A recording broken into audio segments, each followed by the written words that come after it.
Well, listen, trying to read trying to read a text here of the names in the chat room there. I'm trying something different all the time, folks. But anyway, I want to welcome you to the apologize for being late, folks. But listen, we're not going to lose any time because we're going to shut down with 3 hours. It's going to be 3 hours of the show, and then we're shutting down tonight. But I'll be back tomorrow. We'll talk about it.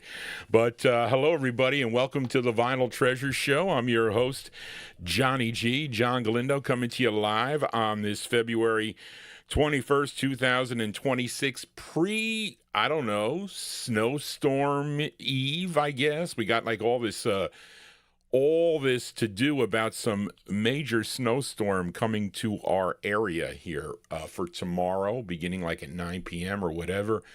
So I don't know. But anyway, so sit back for the next 3 hours for sure. I started a little bit late here, but I can watch the time on my sheet over here, how long I'm going. But welcome to the 50s and early 60s edition of the Vinyltreasure Show. So some people don't understand what I decided to do.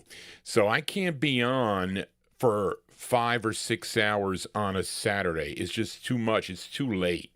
And I know many of you, at least on the East Coast, that tune into this program live, sometimes like to hear their requests live, and many people like to chat in the chat room and whatnot. So I say, you know what? I can do it. I had to find some records today, which I couldn't find. But you see, it gives me a little bit of a leeway because I do have some time tomorrow for those I did not find, okay, or have to pick something else to replace them. So it gives me a little bit of time. So basically the show is complete. So it's not like you're going to have an extra request for the next day. You just may not hear your request tonight. So I plan on going through at least somewhere around 1957, which should get me in the 3-hour range in there.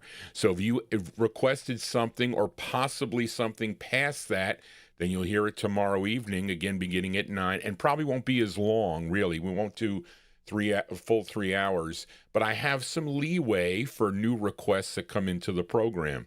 So I played that. So what I did is I added a couple things, and I added some comparisons and whatnot to some of your requests, and maybe some things you never heard of before. But anyway, we opened up tonight's show with a request for listener James Stone. This blues artist was born in Centerville, Texas. Actually, we've been featuring him. Is it because, I think because of Amy King requested some of his records, and I think other people decided to chime in. But this was an instrumental by this blues artist from Centerville, Texas. Lots of releases through the years, over 100 during his career, 100 releases on so many labels. This one was on Herald Records, Al Silver's Herald Records. This was his 10th on Herald, and this is the Multicolor Herald. It's a song he wrote. It was an instrumental requested by James Stone. He's in the chat room there, October 58. October 58 on the Multicolor Herald label, Lightning Hopkins.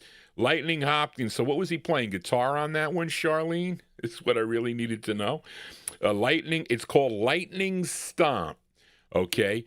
And that record came out in October of 1958 and was interesting because James said this was the first 45 that he purchased, and again, probably in early 1959. I won't divulge your age, James, but that is pretty cool. If that was your first record, you get a thumbs up from Johnny G. Anyway, enough of my babbling here. Let's start it off. All requests, except this one's not a request, but I like this record here. We're going to open up from the same year, 1958. You know this group of brothers, a famous group of brothers here. And by the way, those scans on my Facebook wall, I'm not playing any of those because I didn't have time to do the scans. I just decided to pick some records there and put it up. But anyway, you all know these brothers here from Cincinnati, Ohio. They made their debut back in 1957 on the Teenage record label, but they've continued to record for decades, I think at least 6 decades, and many different labels. This one's on George Goldner's Gone record label. This is their first of 2 on Gone. Co-written by the lead singer. I think he did write a lot of their material, or the brothers did, from February of 1958. Here are the Isley Brothers, and this is Ronald Isley on lead. It's called I Wanna Know, Baby Will... Is that the right one, Charlene? No, it's not. That's not the one I'm playing. It's called... hold on a second. I got the wrong side. Sorry, folks. The song is called I Wanna Know, Baby Will You Be Mine, the Isley Brothers. Here we go, folks, the vocal opener.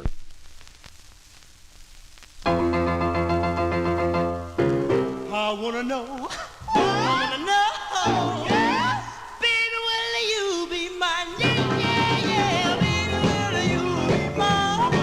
You know love will love me all the time. No need of making a scene. You know exactly what I mean. I wanna know, yeah. Baby, will you be mine? Yeah, yeah, yeah. If you need a little loving, I'll be there. If you need a little hugging, I'll be there. If you need a little kissing, I'll be there. Well, I'm begging, won't you listen? I'll be there. I wanna know, yeah. Baby, will you be mine? Yeah,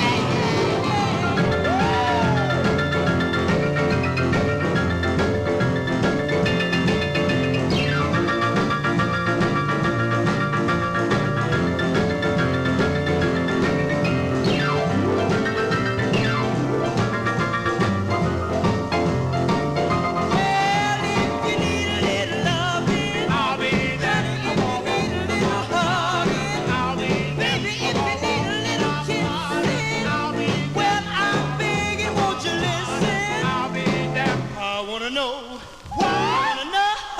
yeah. Baby, will you be mine?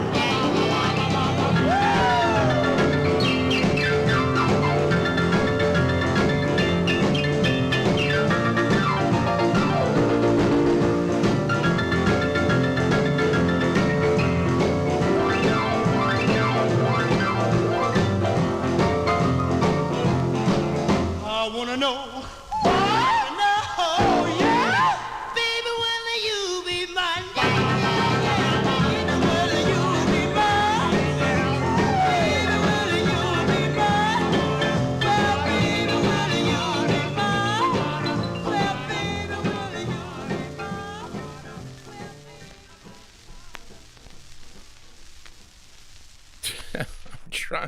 Johnny G getting caught here. Oh my goodness. Hold on a second, folks. I gotta say hi to Arch. How you doing, Arch? There you go. That's the sound of the Isley Brothers there. The Isley Brothers on George Goldner's Gone record label. Very cool 45 there. I wish I wanted to get another copy of that record, but the guy had too much money on it. Maybe I should have bought it. I decided not to buy it, but anyway.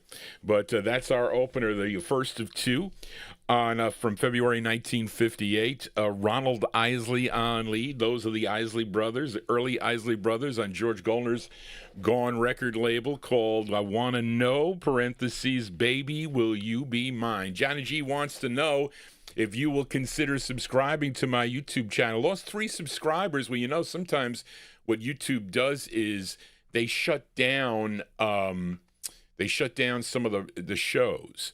So when they shut down somebody's show, they will lose their, I don't know, you're no longer part of the group anymore. Just, you're minus. That's the way it goes.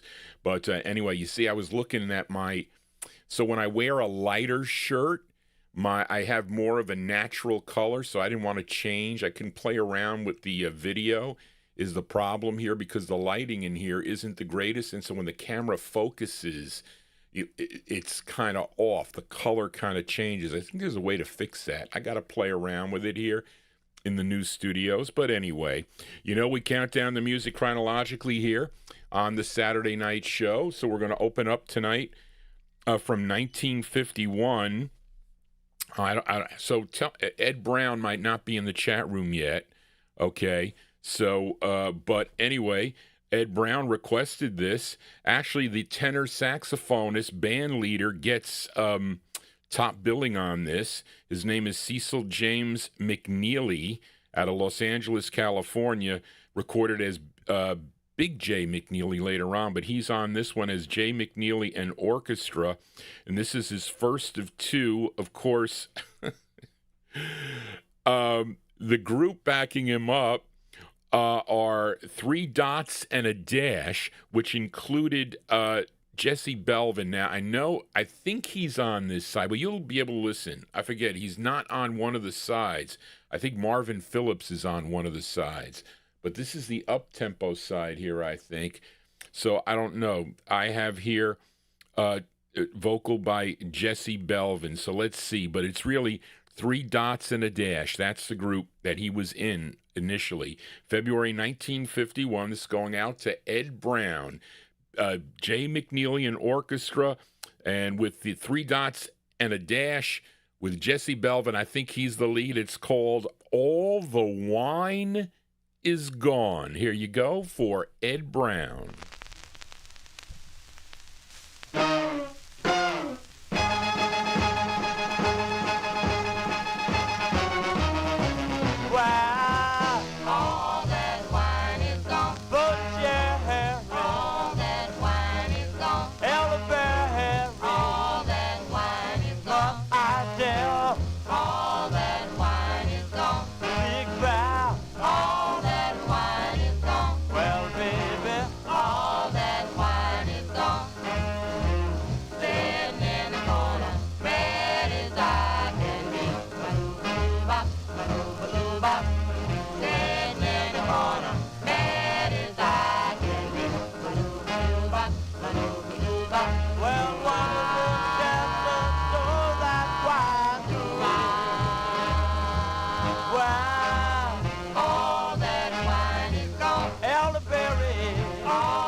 There you go. That one there going out to Ed Brown. The sound of, actually, that's Three Dots and a Dash. Whoops, it's too loud. Three Dots and, all right, Charlene, I will be in the Oldies and More chat room momentarily.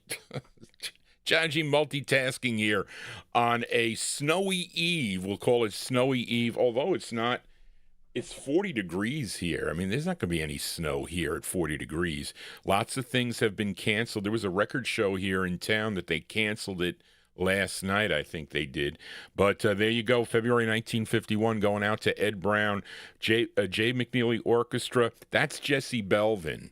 Okay, that was Jesse Belvin on lead with 3 dots and a dash. All That Wine Is Gone. That's on Lou Chudd's Imperial record label. I have that on a 78, by the way, which plays better than the 45. But anyway, so that's a cool record. It's not that easy to find either. It's hard to find, I think, either on a 78 or a 45. Let us move into 1952 now. And I really have to thank Senate 63. Thank you for that. Much appreciated. Nobody really has to do that, but I do appreciate people with those, whatever they call those things here. I know a lot of those big podcasters get lots of donations and whatnot there. But anyway, I do appreciate that. I do. And I have such great listeners, I have to say I do. I hope you're enjoying the show. And even though I apologize for being late, but 3 hours and out tonight for sure. Let us fill a request now for Joseph Smith, a.k.a. Oldies Fan, in our YouTube chat room. And this is a flip side from last week. I featured Eddie Boyd for him on the J.O.B. label. Eddie Boyd, originally from Clarksdale, Mississippi. And this was his first of 3 on the J.O.B. record label out of Chicago. We played 5 long years. I bought the record for this side here from July of 1952. This is going out to Oldies Fan Eddie Boyd on J.O.B. It's called Blue Coat Man. Here you go, Joseph, for you.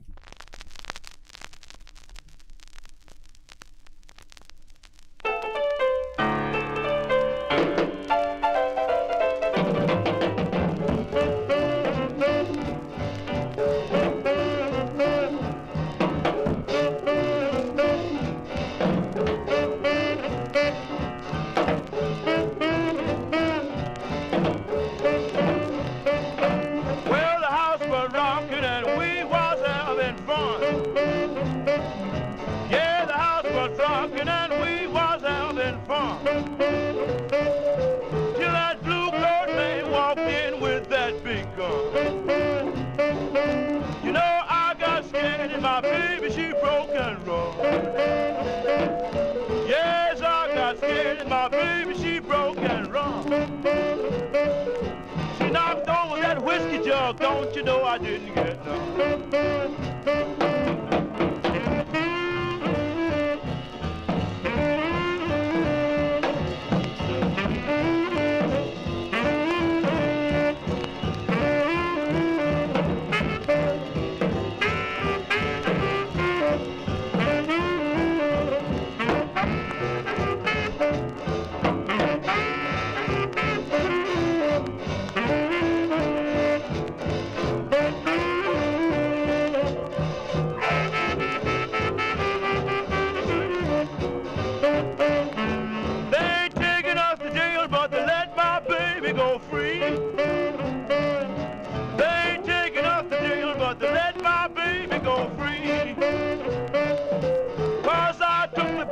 The gal paid the fine for me.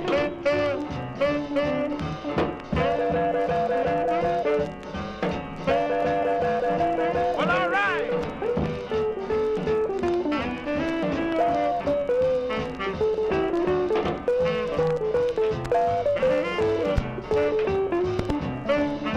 Now me and my baby, we're gonna take a long, long ride.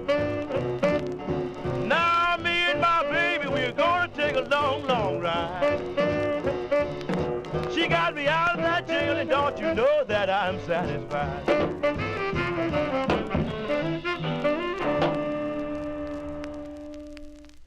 There we go with blues too. Well, that's a jump. They call that jump blues, okay? Jump Blues. That's on the J.O.B. record label there from July 1952. And that one there going out to Oldies Fan, a.k.a. Joseph Smith. Eddie Boyd on J.O.B. Blue Coat Man is the name of the tune. That's the song he wrote. Now, he will return later on in the program, but not till tomorrow. Okay, tomorrow. Who requested it? Gary McClendon, I think I have it for you. It's a 1960 release. I didn't think I had it, but I did have it. I found it in the... I don't know what I'm discovering down there, because I really don't know everything that I own, because I used to buy in quantity. So, and not that I probably thumbed through them and checked them off, but a lot of them I did not. For about 8 years, I didn't check anything off, so I really don't know what I have. So sometimes it just turns up. So I got so many records down in the basement. But anyway, and I had to look for this one, so this took a little bit of time because a lot of these Columbias, if they weren't in the Kreider book, I left them down in the basement, and none of this gal's records are in the Kreider book. So I had to look for this one for Cool Ant. Now, Cool Ant must be on a binge with this singer because I think we played one for you last week, Cool Ant. This singer from Boonville, Missouri. This is her 16th. Well, last week I played her 9th release. My Man Stands Out.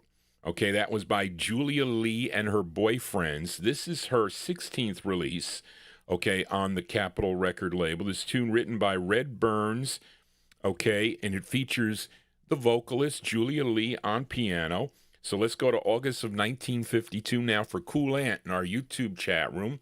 Julia Lee and her boyfriends. It's called, again with the alcoholic songs, it's called Last Call, parenthesis, for alcohol. Here you go, Cool Ant, for you, Julia Lee.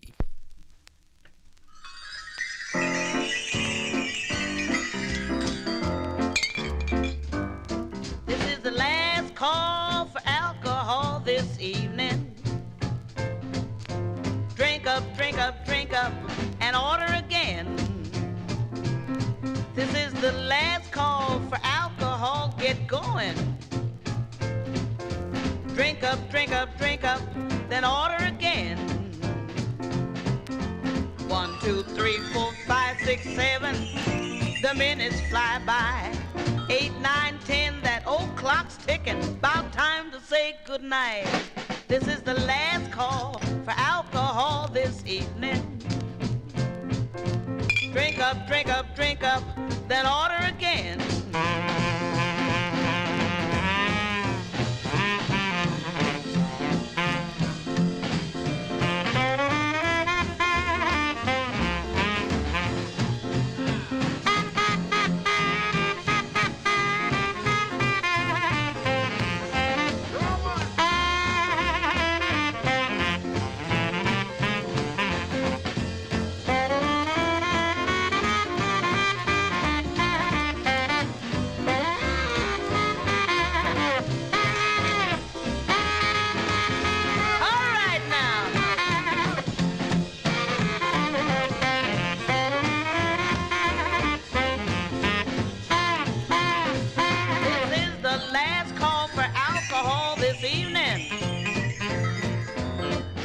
Drink up, drink up, and order again.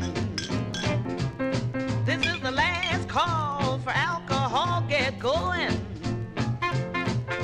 Drink up, drink up, drink up, then order again. 1, 2, 3, 4, 5, 6, 7. The minutes fly by. 8, 9, 10. That old clock's ticking. About time to say goodnight. Good night. This is the last call for alcohol this evening. Drink up, drink up, drink up, then order again. You don't have to go home, but you can't stay here.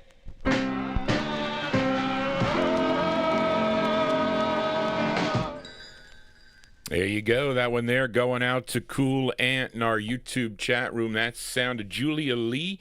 Julia Lee and her boyfriends. That's on the Capitol record label. She does a lot of releases, kind of like a kind of comedy novelty, but really not like so risque. You know, maybe a little bit, but not much. August 1952 release there. What I say that was, that's her 16th release for the Capitol record label. I had a little box set of some things she does. There's actually quite a few records in the box there, and they're all in the original sleeves and whatnot. I saw that in the box there. I was going through. I actually found some older release, well, I should say some missing requests, I should say, in the Capitol box. But let us continue now. We are in this is the last, no, we're not. We listen. We got a lot of records out. Not a lot of records from 52. We got 1, 2, 3 more from 52. But let's fill a request now for listeners Frank and Jerry Gingaro in our YouTube chat room, as this group hails from Harlem, New York. This is on Bobby and Danny Robinson's Red Robin record label. This is actually an answer song, if you're familiar with the Domino's 60-Minute Man, if you know that tune on the Federal label. This is a answer record to that. Okay, it features the bass lead of Eddie Harshaw. Okay, this is their first of two on Red Robin for Frank and Jerry Gingaro. Let's go to September of 1952. The Dewdroppers on Red Robin. It's called Can't Do 60 No More. Here you go, Frank and Jerry, for you.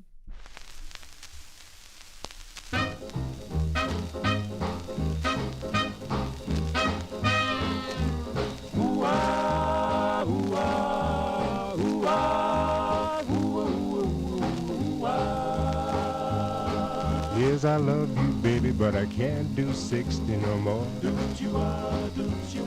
Yes, I love you, baby, but I can't do 60 no more.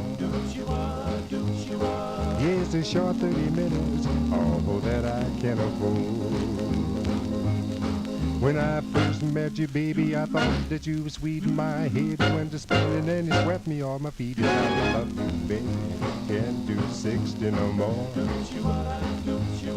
Yes, a short 30 minutes, oh, that I can afford. When I first met you, baby, I took you for myself, but I found out, baby, that you love somebody else. And I love you, baby, can't do 60 no more. Yes, a short 30 minutes, oh, that I can afford. Yes, I love you, baby, but I can't do 60 no more. Love you, baby, but I can't do 60 no more. Here's a short 30 minutes, oh, that I can afford.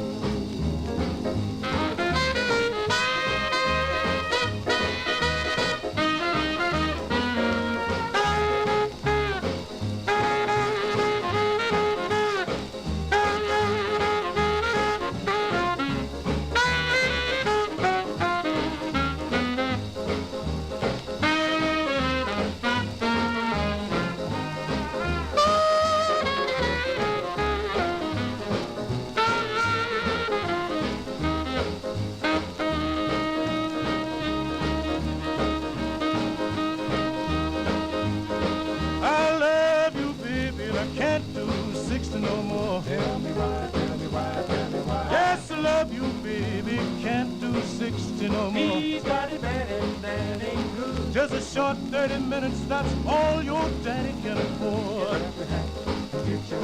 Because I love, love, love, love you, baby. Love, love, love, love you, baby. I love, love, yes, I love you. Love, love, love you, baby.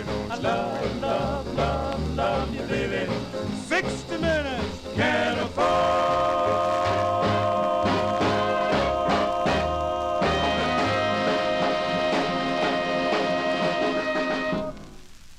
Yeah, well, they like that one there in the YouTube chat room there. That's the sound of the Dewdroppers. The Dewdroppers, the bass lead, Eddie Harshaw on lead, September 1952 release. That's on the Red Robin record label, Can't Do 60 No More. That one there going out to Frank and Jerry Gingaro.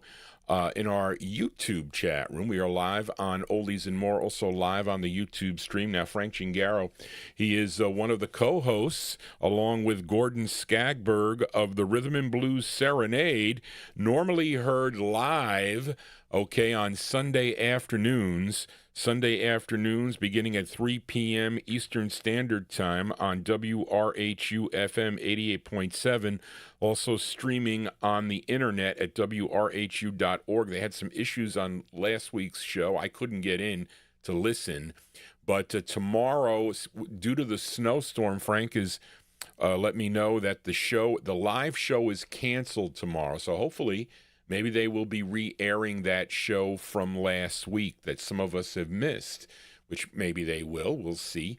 But anyway, Frank, and Gordon play the similar music, keeping the music alive. We try to here on Vinyltreasures and other shows too, like the Rhythm and Blues Serenade. So tune into that program on Sundays beginning at 3 p.m. Johnny G, I'll be on at nighttime, though, at 9 p.m. tomorrow. So it'll be a live show. We will continue with this show, so all your requests will still be intact. I added a few things tonight. Hopefully you'll like them.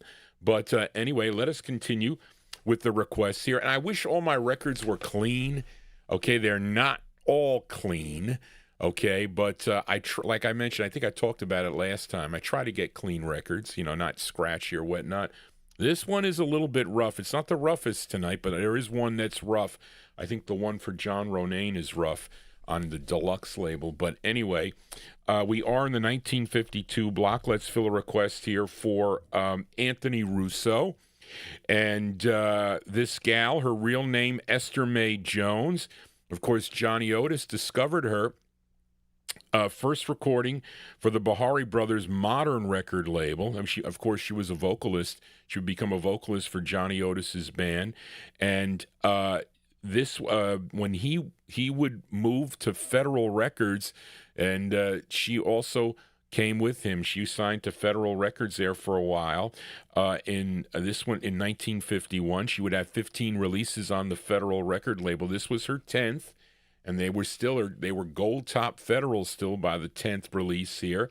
This tune written by Jerry Lieber and Mike Stoller, and the uncredited group is not the Robins. This might be. Does it say? I don't know who the group is backing her up on this. Maybe it's the, what were they? The four, oh gosh. I played them not too long ago. Last of the Rockin' Men. Who did that? Big Dave. Okay, I don't know. But there's a group, I think, on this. But this is a scratchy record, so I apologize in advance, folks. But this is from October 52. Let's give a listen to Little Esther on the Federal label, going out to Anthony Russo. The song is called Four Jacks. Thank you, Ralph. Thank you, Ralph, for that. Okay, there you go. The people on their toes. But from October 1952, Little Esther on Federal Records. The song is called Mainliner. This is going out to Anthony Russo. Here you go, Anthony, for you.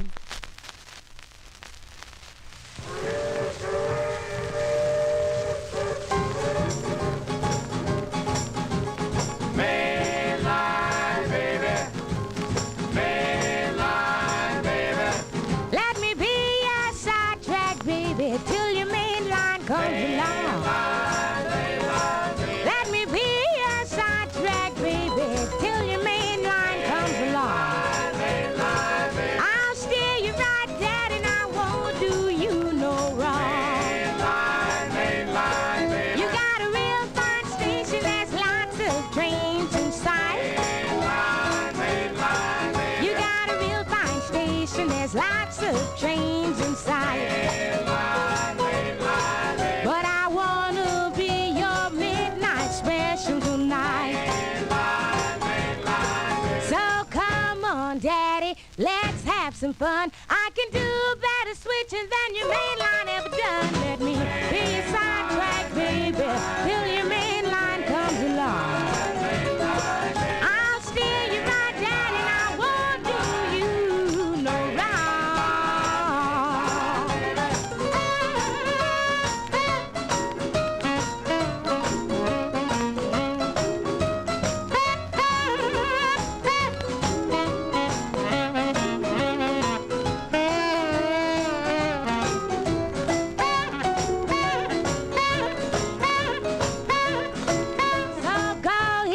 Daddy, easy and slow. You can ride this track till you hear the whistle blow. Let me be your sidetrack, baby, till your main line comes along.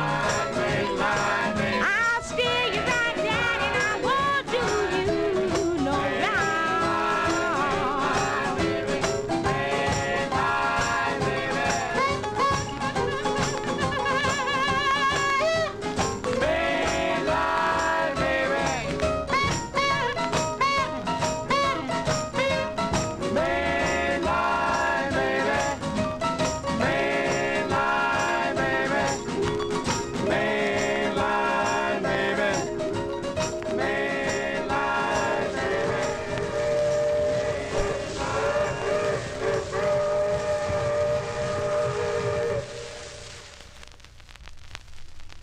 There you go. That one there. Whoops. Hold on one second, folks. I've got to.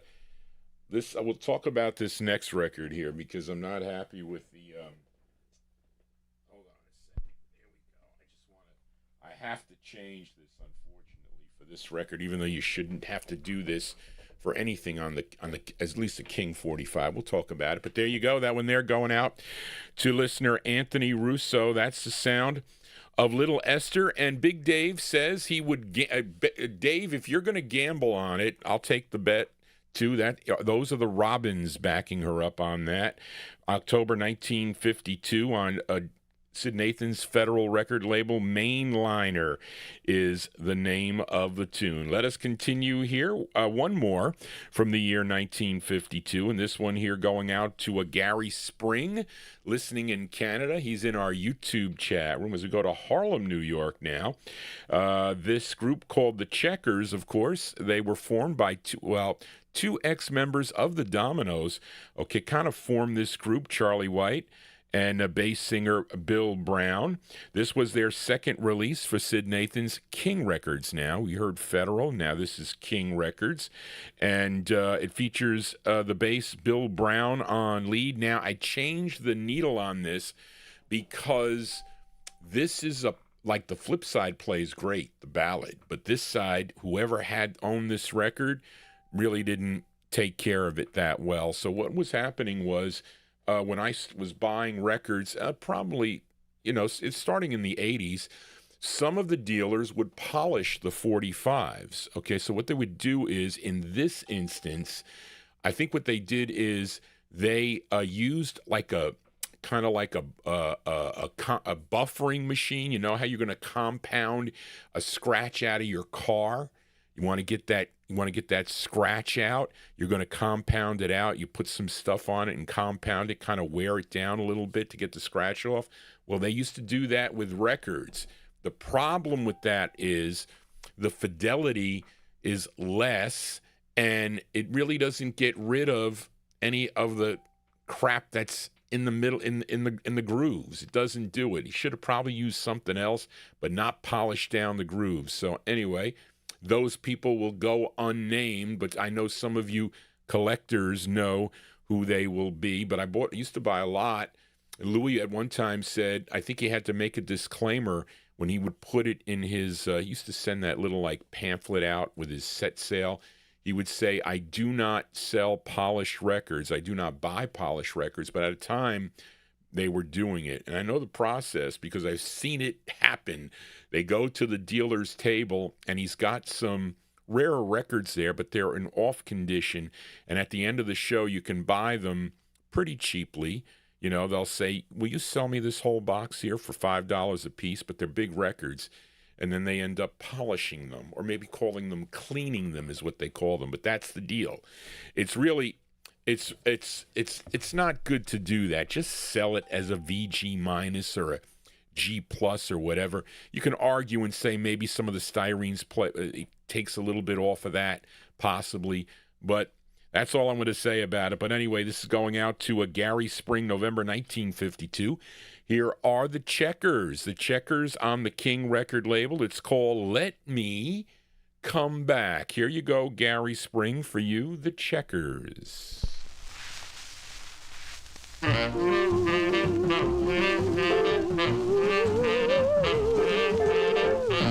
want to come back to you, baby, where I belong. Well, I want to come back, 'cause I know I've done you wrong. I have cheated, I've lied, I know how much you have cried. Let me come back where I belong. Let me come back to you, baby, where I belong. Let me come back, and I'll never do you wrong. I know that's a low down shame, the way I did you on to play. Let me come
got to live. Have mercy, mercy, baby, 'cause I know I done you wrong. Let me come back where I belong. I wanna come back to you, baby, where I belong. Well, I wanna come back, 'cause I never did you wrong. I have cheated, have lied, I know how much you have cried. Let me come back where I belong. Let me come back where I belong.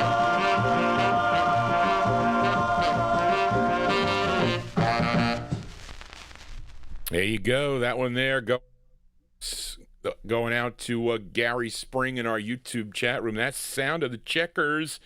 The Checkers from November 1952 on Sid Nathan's King Records. King Records out of Cincinnati, Ohio. Song entitled Let Me Come Back is the name of the tune. Bill Brown is the bass on there. So listen, you heard that song. I was willing to give up some of the fidelity to play it with the 78 needle. You want to hear? I'll just play a little bit of what it will sound on a 45 needle. Hold on a second, folks. Okay, do this pretty quick. With my style eye here, with these slide-in ones, they're really quick to do. So anyway, but listen to how it would sound if I played it with the 45 needle. I'll just play a little bit. It's not good. Here.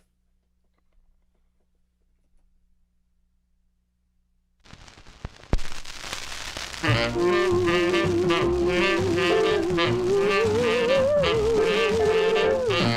wanna come back to you, baby, where I belong. Well, I wanna come back, 'cause I know I've done. See what happens? I'm telling you, and it's a pot. And look, if you look at it, look how nice and shiny it looks. See, they polished it. Now the other side, okay, which is Night's Curtains. I mean, I think that side plays okay, but they played this side, okay? This was the side that was played, but it's nice and shiny, but they grind it down is what they do. Now, you'll never know. Now, this person said he would have taken the stuff back, and I just didn't send it back. I probably should have. I should just buy another copy of that record is what I should do, because I may have passed over and had a chance to. But I may have passed over because I was looking for other stuff I didn't have. But anyway, there you go. We learn things here on the Vinyltreasure show. So you young collectors, be careful out there. I don't know if anybody's polishing now. If Reed was in the chat room, he may know. But I'll speak to Reed about that. But let us continue here on the Vinyltreasure show. And let's move into 1953. Let's fill a request now for listener Mike Sape in our YouTube chat. Mike, are you scheduled to have a big snowstorm in Connecticut too? Those of you that are in the chat room that are listening from Connecticut, are they scheduled to have a big snow event too tomorrow? But anyway, Mike Sape wants to send this next tune out to Chuck Mitchell and the Chatters as we head to Los Angeles, California, for this group's second of 12 on Sid Nathan's Federal Records. Now, the lead singer on this is Thurston Harris. You know Thurston Harris, who did Little Bitty Pretty One and other releases on the Aladdin record label. He first sang with this group called the Lamplighters. He was 22 years old when he began with this group. And, had a big hit in 57 with Little Bitty Pretty One. Now, this was his first lead with this group, the Lamplighters, from November of 1953. By request from Mike Sape, going out to Chuck Mitchell and all you chatters. Here are the Lamplighters. It's called Give Me. This is on the Federal label. Here you go, Mike, for you.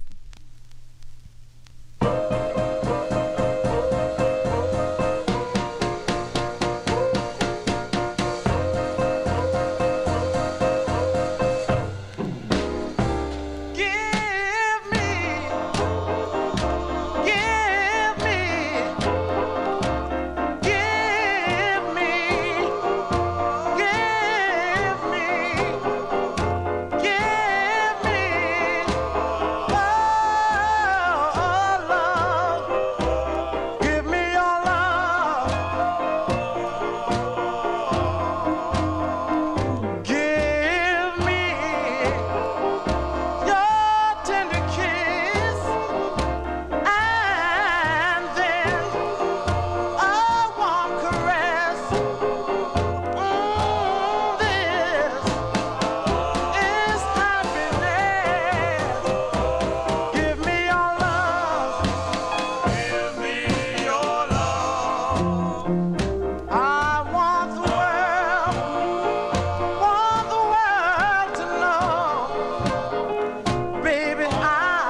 you go. That one there, the sound of the Lamplighters.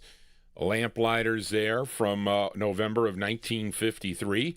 On the Federal Record banner there, that is a young Thurston Harris on lead there. The song entitled Give Me by request from Mike Sape in our YouTube chat room, going out to Chuck Mitchell. He sends it out to Chuck Mitchell and also the chatters. Let us continue here on the Vinyltreasure Show. We are in the 1953 block now, and here is a request for Big Dave Swinger. I had to look for this record, so I have some of my C records, okay, in, the white boxes, okay, and this, I had 7 C boxes of vocal groups and of R&B artists and single artists and whatnot that I had to go through. Of course, it would be in the very last box. So, and I'm thumbing through looking for the States label.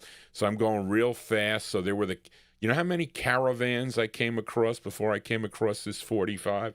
Okay, but anyway, this is for Big Dave Swinger in our YouTube chat room.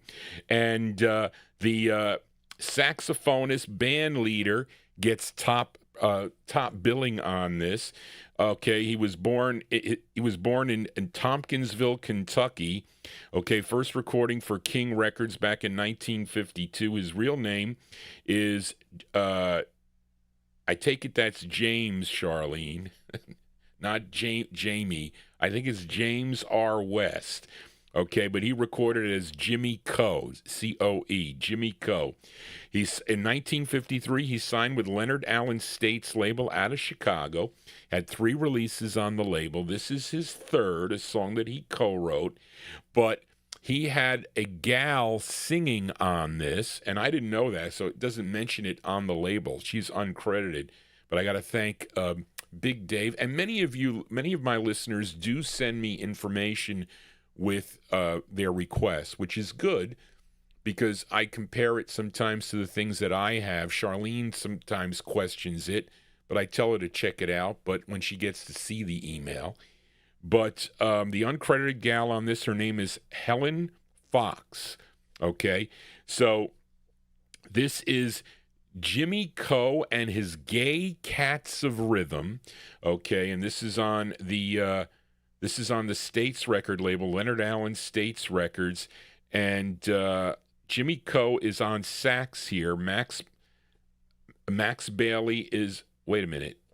Well, actually, Max Bailey might be the voice you hear on this because there's a male voice that starts it off, so he might be he's the voice. James Palmer on piano, John Whitecliffe on the bass, and Earl Fox Walker on the drums. Oh, Charlene's got here talking.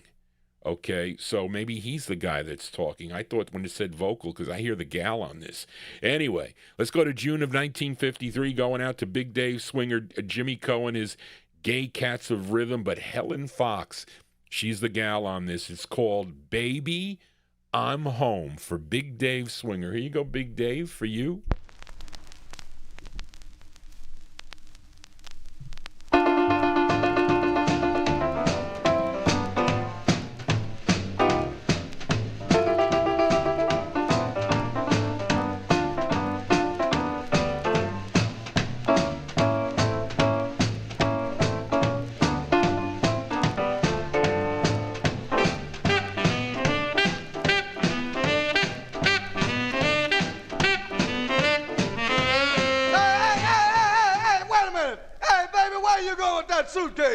I'm leaving you, Daddy. Now, what you gonna do when your gal is gone? The days are short and the nights are long. Oh, cry, cry, cry, suffer, baby. Cry, cry, cry, pretty baby. It won't do you no good. Goodbye, baby, I'm gone. Oh, baby, don't leave now.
go.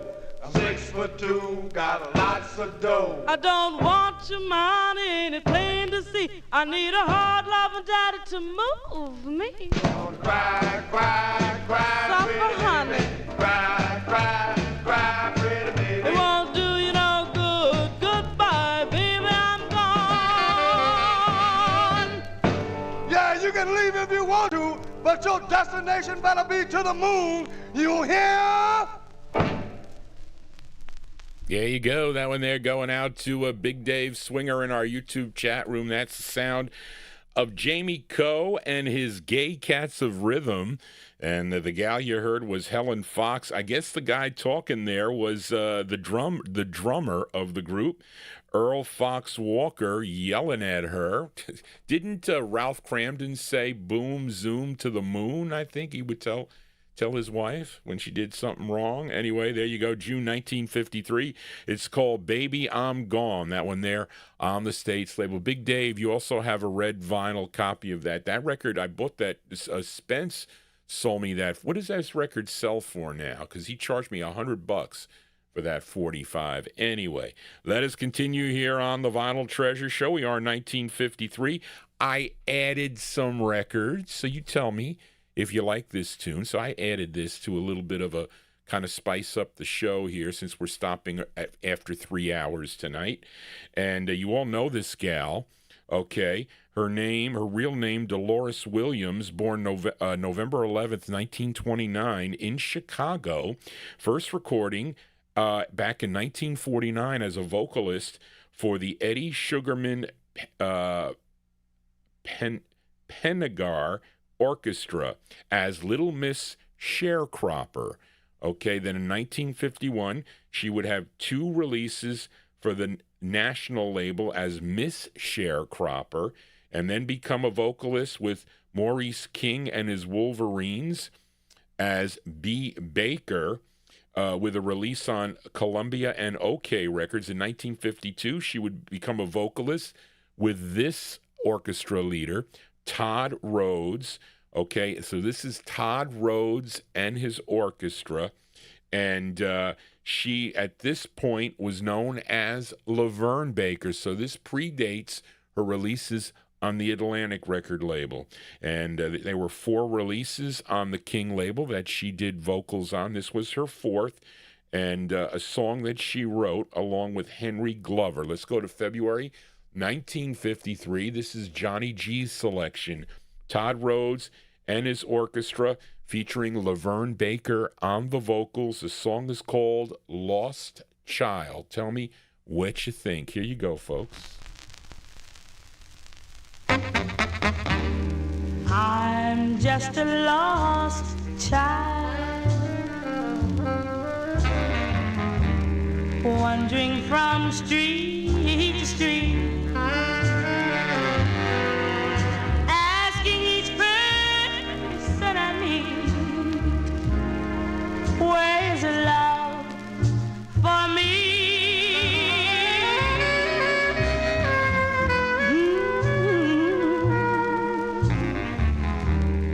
I'm just a lost child, going from door to door, asking for evermore, who can my true love be?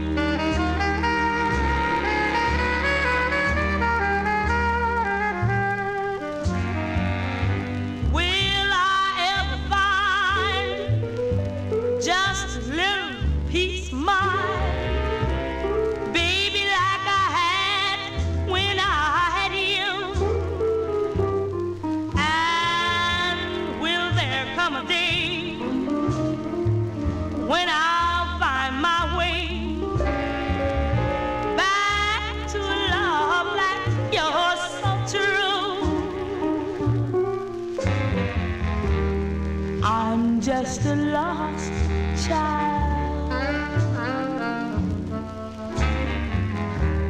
traveling from day to day, hoping that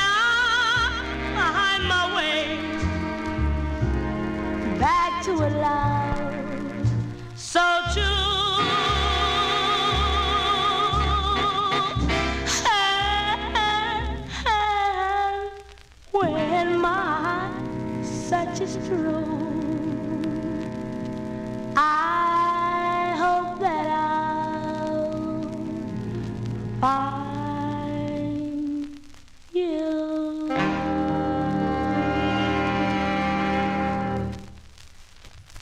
There you go, folks. Early Lavern Baker. That is her fourth release. Fourth release on Sid Nathan's King record label. She's behind Todd Rhodes and his orchestra. February 1953 on King Records. Lost Child is the name of the tune. Johnny G is not your lost DJ, although we get lost in the music. It's very easy to get lost in this music. And I know my mother liked that song, by the way. I'm pretty sure she did. She's going to write a star next to that. When she writes down all the song titles, I should give her this, okay, copy of my cheat notes.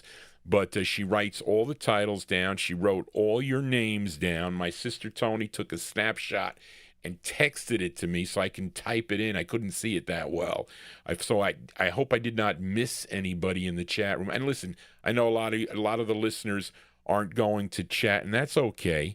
I'll just give a general hello to everybody that is tuned into the program right now. We got 132 in our chat room and 441 tuned into the program right now. So I want to thank everybody for listening. Let us continue here. Well, you know, Lavern Baker, she would eventually sign with this label, Atlantic Records, and she was one of the gals on the one of two big time gal singers, R&B singers on the Atlantic record label. The other was this gal, her real name Ruth Weston, and this is a request for listener Busta Bass. Type this up on Johnny G's YouTube wall.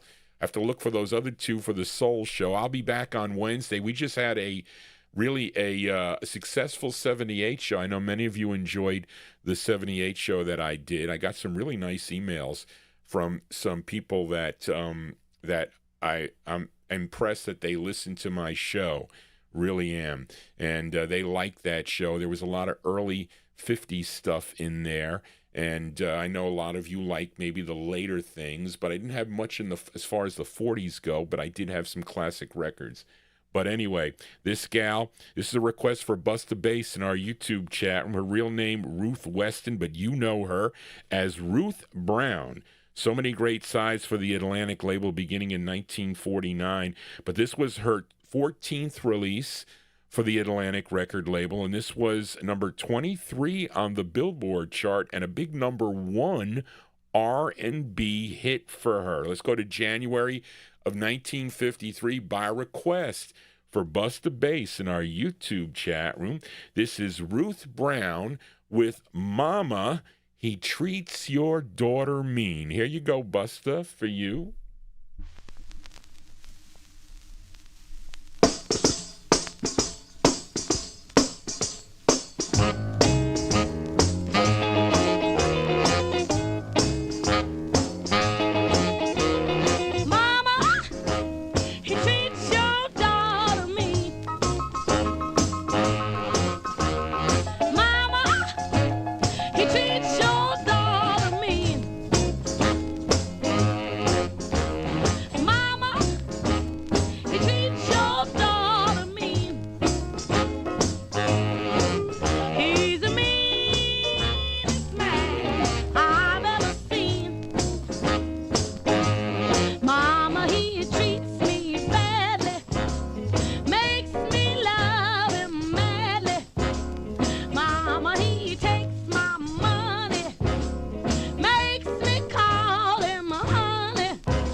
That's the great Ruth Brown here on the Vinyltreasure Show. That one there going out to Busta Bass in our YouTube chat room. January 53, Ruth Brown on the Yellow and Black Atlantic record label. Song entitled Mama, He Treats Your Daughter Mean is the name of the tune. You know, she would re-record that in 1958. Charlene had the 1958 version on my cheat sheet. And I said, no, Charlene, this is the original that I'm featuring. And there were answer tunes to this also. I got something about Papa, I think, on Gotham Records. I forget who that is. I know it's on red vinyl.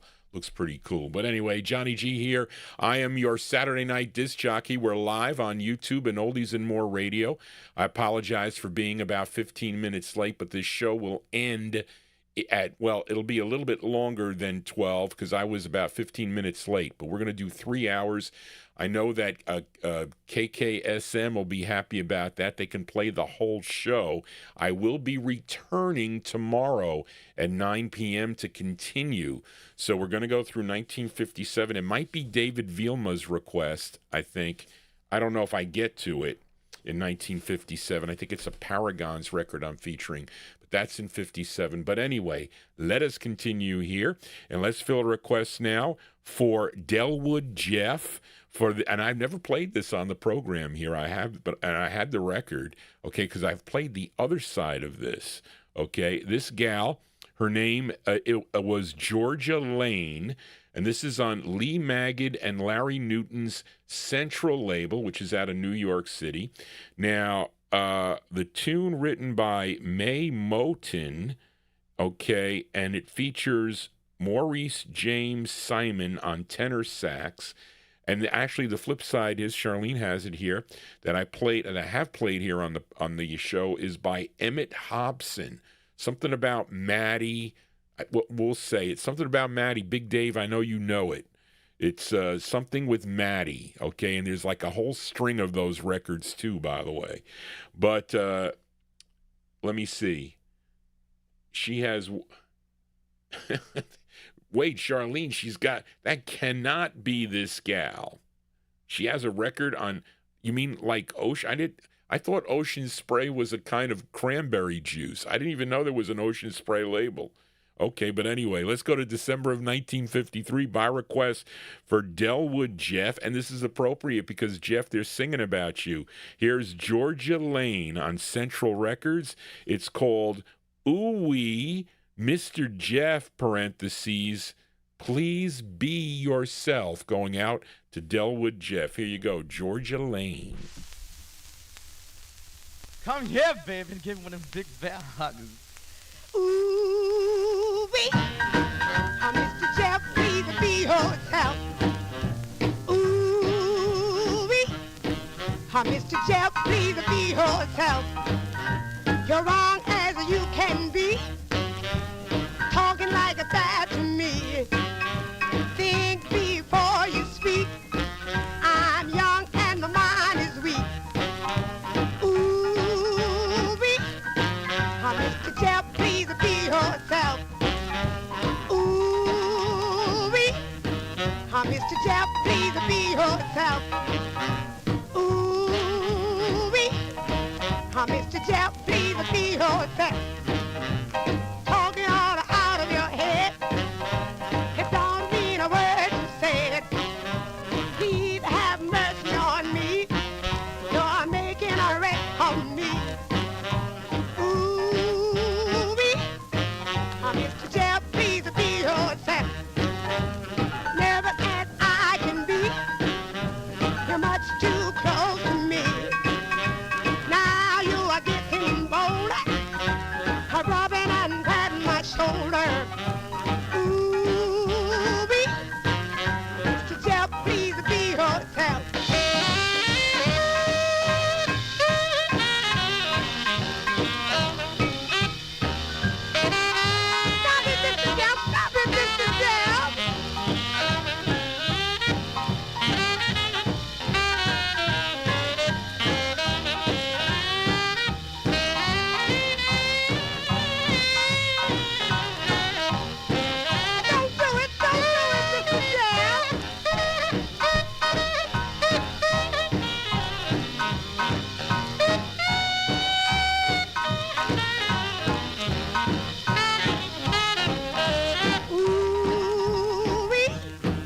Mr. Jeff, please be yourself.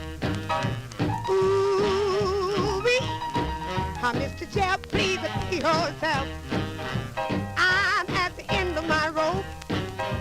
I know that there's no hope. Got that certain feeling.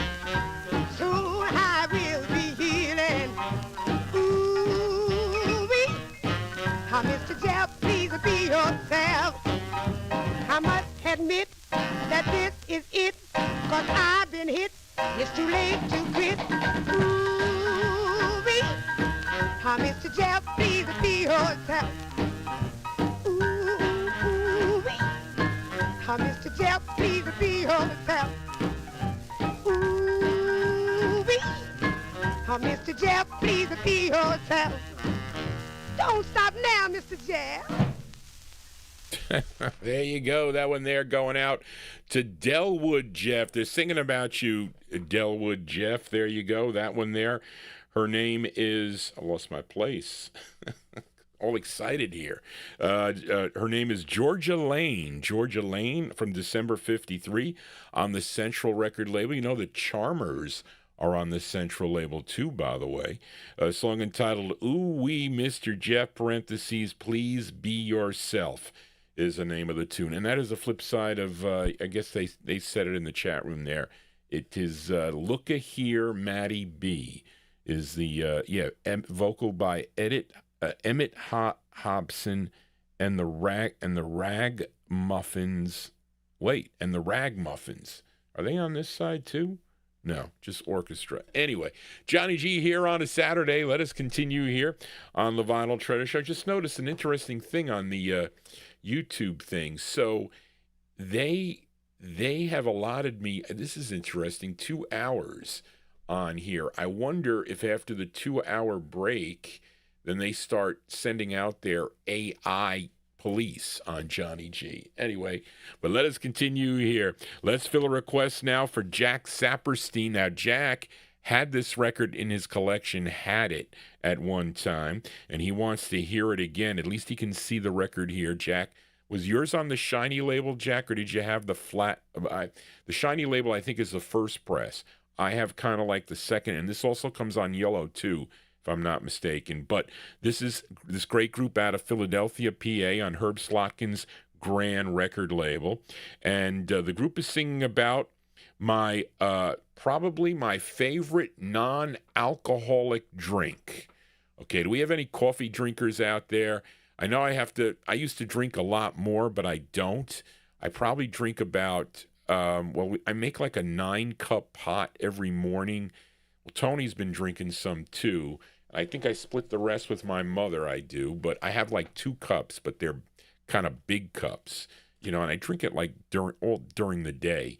But it's about coffee, folks, all right?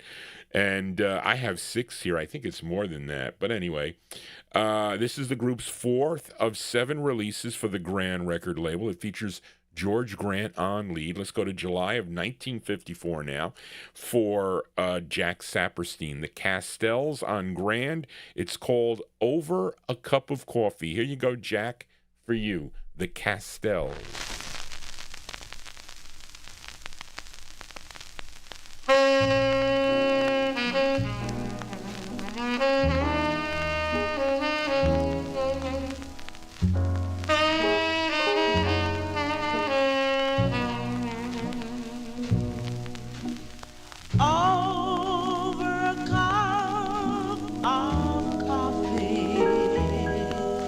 I sit and I cry for you.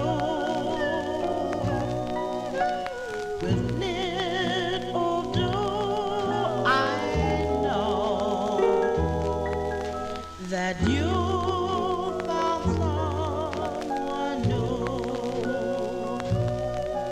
I gaze at the stars in the sky and everything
sound of George Grant and the Castells. That one there on the Grand record label out of Philadelphia, PA. That one there going out to listener Jack Saperstein, July 1954 release. The Castells with Over a Cup of Coffee is the name of the tune. Now, interesting that I don't know if it was this particular record, but the Castells in general got Johnny G fired from my previous station that I was on because they told me that I was playing funeral music. And really, the owner of the station was actually insulting the people in my chat room. So I had a chat room like this, and he was insulting as people were coming to my aid, okay? And I was like, I mean, really? I said, these are requests from the listeners, okay? And you're insulting listeners. Listen, I don't know where he is now, but anyway, there you go. That one there going out to Jack Saperstein. We are in the 1954 block. Let's fill a request now for John Ronayne. I hope you're doing well, John Ronayne. We need to pray for John Ronayne. And this group out of Detroit, Michigan, they recorded 5 on Sid Nathan's Deluxe record label. This is their 5th and final for the Deluxe label. Now, I wish the owner of this record, his name was Tony, okay, I wish he took better care of his records. Anyway, because I think it was Mike Demersion that got whoever Tony was. But he had a nice, and I bought my first copy of the Buckeyes Dottie Baby, and it was trashed, and somebody gave me $500 for it. It was when I put it in an advertisement in Discovery's magazine when I was starting to sell some of my records and duplicates, because they ended up getting a nice copy of that record, but he bid a lot of, or maybe it was $275 or something like that, but I didn't pay anywhere near that. And he said, I want this record, I can't see it anywhere. I says, okay. I says, it just plays okay. Maybe it played like this one. There's some pops in this one. So if you like baking, you come to the right place. But this is their 5th and final for Deluxe. Now, this tune co-written by Billy Davis, okay, who was a member of this group. He would later join Berry Gordy Jr.'s Empire, did writing for Jackie Wilson. He also produced a number of releases on the Anna label and also wrote some of the famous commercial jingles, okay, especially like for Coca-Cola, and you may remember I'd Like to Teach the World to Sing, okay, also wrote for Miller Beer, okay, but prior to all that, he was a member of this group called the Five Jets, and this one features Joe Murphy on lead. Let's go to December of 1954. The Five Jets on Deluxe going out to John Ronayne. The song is called Slow Down. Here you go. The Five Jets.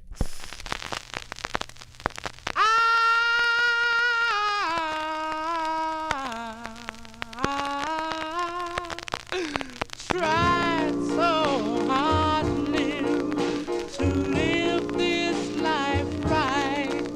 Fought of many battles, but I'm afraid of losing the fight. I'm going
Yeah, December 1954 release there for the Five Jets.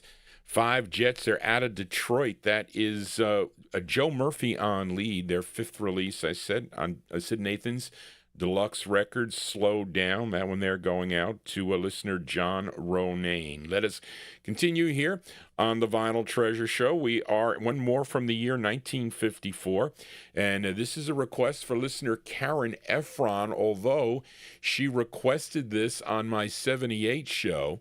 Well, I don't have this on the original 78 because it didn't come out on a 45, this next record.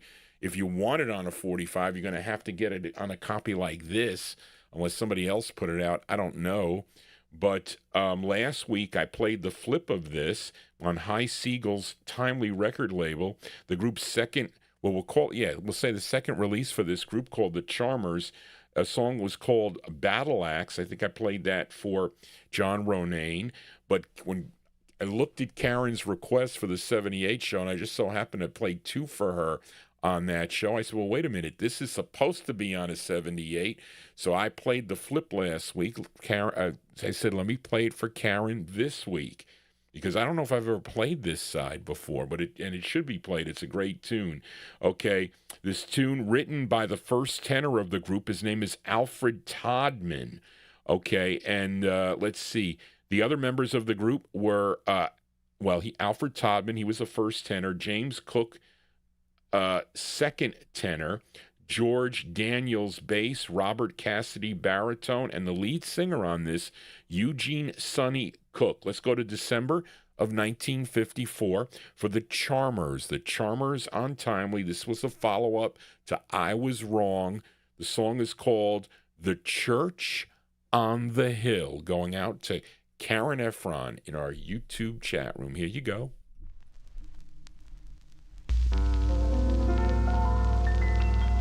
There's a church on a hill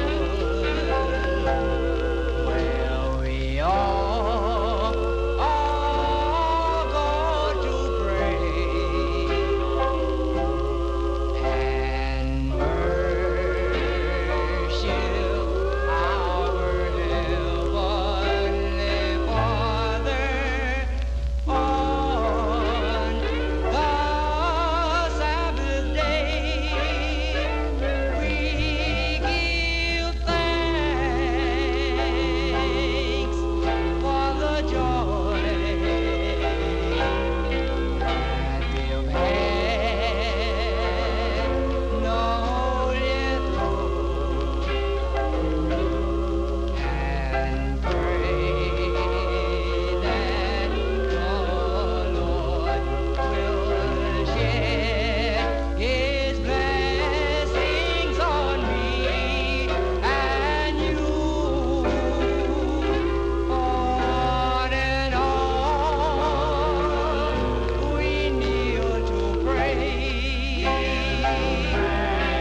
Well, and that, listen, I think the 78 probably had a hum on it. I don't think it was like really an official 78. And I know from Tony Barcia that Kenny Fuchs had a copy of that on a 78. I'm pretty sure he had it. Maybe they made it from that 78. But the chances of me ever getting this on a 78 are slim and none, and slim left town, I'll tell you that much. But there you go with that one there, going out to Karen Efron in our YouTube chat. And all the listeners enjoy that tune, Karen.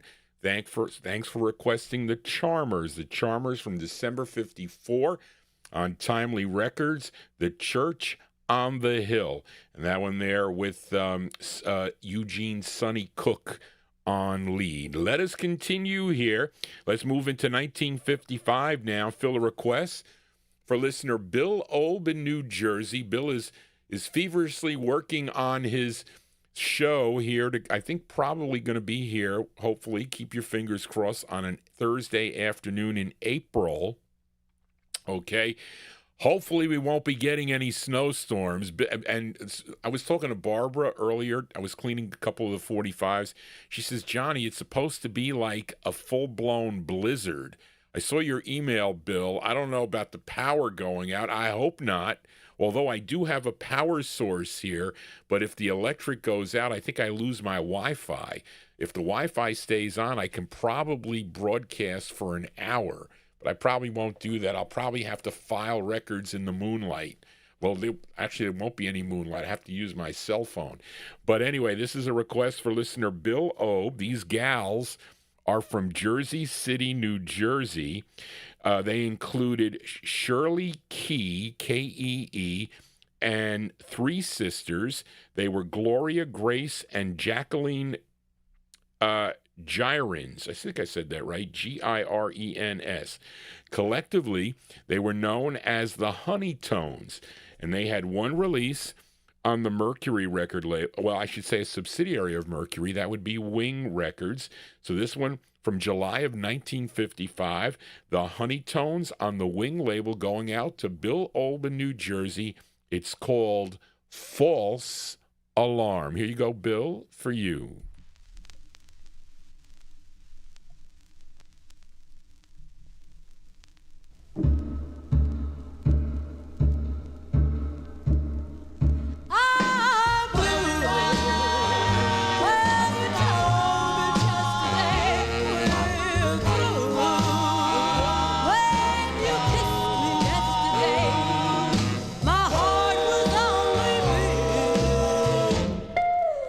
False alarm.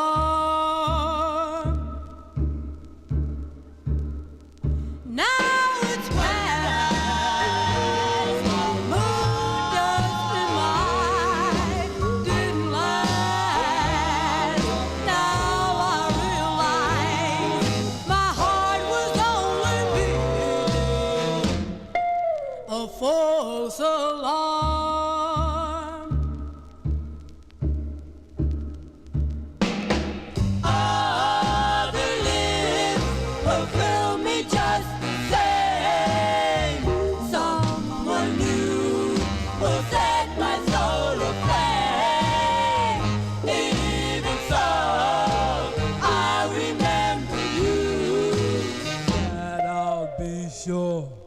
To do. For I'm toying with my romance. I've been fooled. I won't take a chance. My heart won't beat enough. A false alarm.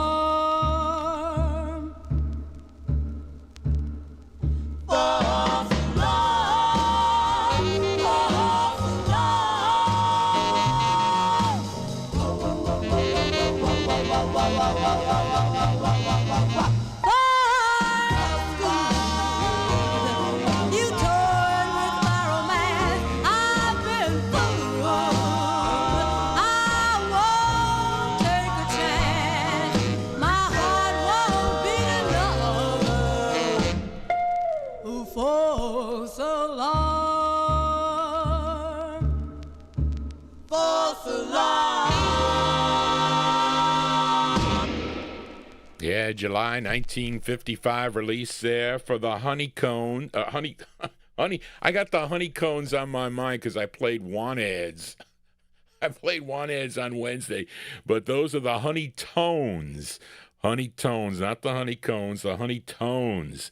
And that one there called False Alarm. That's on the, I like that record, I do. That one there going out to Bill Olb in New Jersey. Johnny G here on a Saturday. Look, if you have a request for a future Vinyl Treasure show, email Johnny G at vinyltreasures@aol.com. Now, maybe if it comes after, if it's new, if you are new to the program and want to get a request, then I can play it tomorrow if you get it to me in time, because I'm going to pick up where I left off. So maybe after the 1957 block, if the song is after 57, I can feature it, but not if you already had a request that you submitted that I may have selected for you. But anyway, let us continue. Here we are in the 55 block. Let's fill a request for listener Bill Sheriff in our YouTube chat. Let's go back to Sid Nathan's Federal record label, this group called the Californians, okay? And the group members, I think, are the writers on this here, okay? And the writers are Bobby Odom, Adolph Hampton, Virgia Nicholson, and Arthur Smith. Now, Marvin Pod has, and I couldn't find it, so Marvin Pod, if you're listening to the program, you have that Harold Lewis is the lead singer on this. So I don't know if that is true, but if it is true, please send me an email or contact me that Harold Lewis is the lead singer, because I'm trying to look all over the place to try to find that. But anyway, it's a great two-sided 45 from July 55 for Bill Sheriff in our YouTube chat room. Here are the Californians, okay, on Federal Records. The song is called Heavenly Ruby. This is for Bill Sheriff. Here you go, Bill. Da, da, da, da. Da.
That's the sound of the Californians. I would bet that they're out of California. What do you think, folks? But there you go. That one there going out to Bill Sheriff in our YouTube chat room, July 55 on the Federal record banner. Heavenly Ruby is the name of the tune. Let us continue now. We are in the 1955 block. Let's fill a request now for Tom Maver. I couldn't get to your soul requests, Tom, but I will get to them this coming Wednesday when we return to the Soul Show. But Tom requested this singer, musician, songwriter and band leader from Linden, Texas. His name, Aaron Walker, a.k.a. T-Bone Walker, and began recording back in 1929. He was one of the first artists to use the electric guitar, recording for a number of different labels during his career, like Columbia and Capitol and Mercury. And I saw a whole bunch on Imperial today. I had my mother looking through the Imperial box, and I said, I didn't know I had all these T-Bone Walkers on Imperial. But here he is on the Atlantic record label. This is his first of two on Atlantic. I think I played maybe three, Charlene. He had two?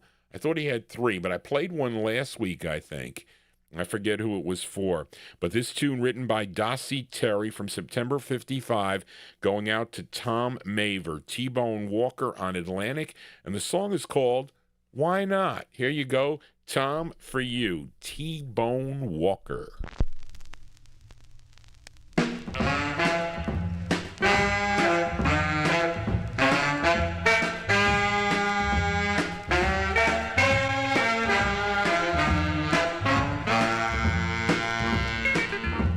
Why not? Why not, darling? I don't understand. Why not let me be your regular man? Why not? Why not, baby? You know you done me wrong. Why not let me love you all night long? I love you, baby. You know that's true. Give you all my money. What more can I do? Why not? Why not, darling? Why not? I don't know. Why not let me be your daddy? Oh.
Yeah, that's the great sound of T-Bone Walker here on the Vinyltreasure Show by request for listener Tom Maver in our YouTube chat. And Tom, I missed your soul records last week because I did pull them. There were 4 or 5 people I did not get a chance to play their requests for. They shut me down a little too long. I was going to go to at least the bottom of 1:30 because that show's going to... What am I going to do when that show gets big? I'm going to have to split it up. Now, tomorrow's show will not be on Oldies and More Radio, by the way. It'll just be on YouTube. So if you didn't hear your request tonight, you're going to hear it tomorrow. And it'll be, it'll be within... But listen, it can't be late because many of you go to work, right? I think you do, but there you go. September 1955, Mr. T-Bone Walker on the Atlantic label. Why Not is the name of the tune, going out to Tom Maver in our YouTube chat room. Let us continue here. We are in the 1955 block. Let's fill a request now for listener Daniel Kubacki. Let's go to Harlem, New York now for this next group. They first recorded for the Harlem label out of New York City as the Empires. They would then sign with Mercury Records, and they would have, they would sign with Mercury subsidiary Wing for 3 releases, but after their first release on Wing, their next release, would be on Mercury as the Prestos. Why they did that, I don't know. Maybe they thought either they had another record out at the same time, or they tried to change their name, possibly, maybe. I don't know. But this is a request for Daniel Kubacki. This one came out in November of 1955. It features Bobby Dunn on lead. Here are the Prestos on Mercury. It's called Till We Meet Again for Daniel Kubacki. Here you go, Daniel, for you.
There going out to Daniel Kubacki in our YouTube chat room. That's the sound of the Prestos, a.k.a. the Empires, there from November 1955.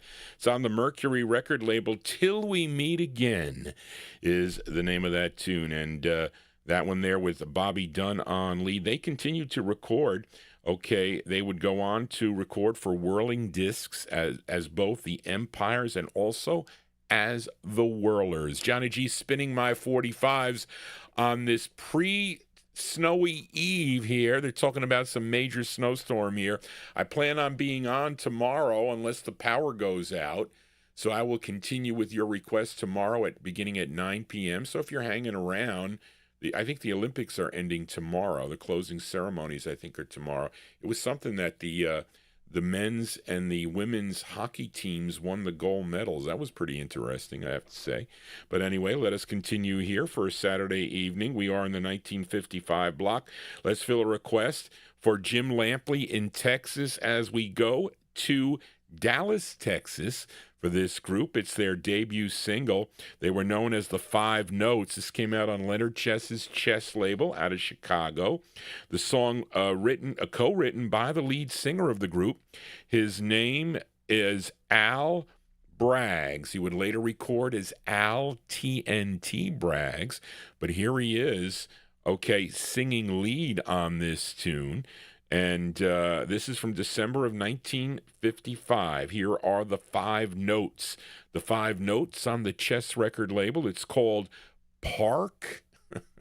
Park Your Love. Here you go, Jim Lampley in Texas for you. The Five Notes.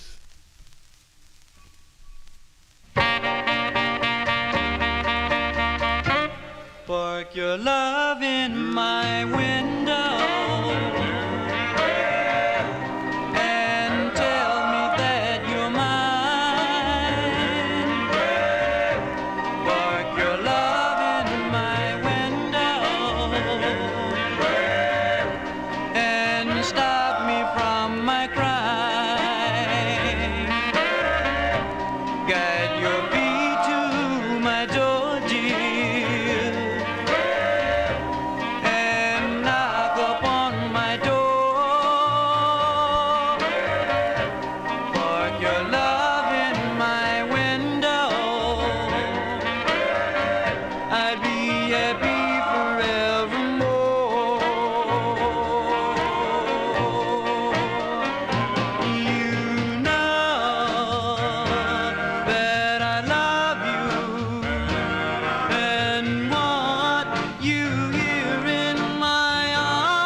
Your feet to my doji and knock upon my door. Park your love in my window.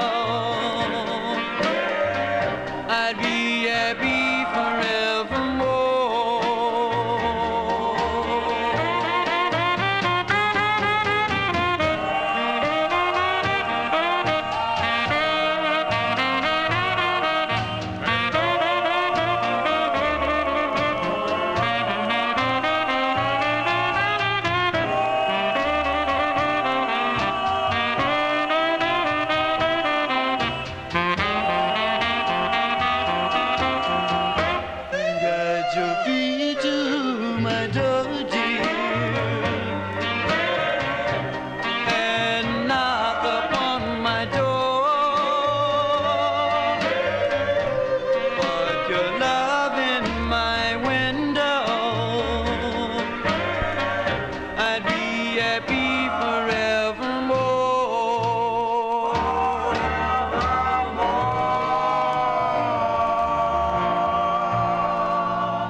Like that record. That is such a cool record. It's from, and I remember it from when I was a teenager, and I was listening on the oldies shows like the Time Capsule Show or George Doowop Tompkins or whatever, and I heard this song. I said, "Oh my God, what a great record that is!"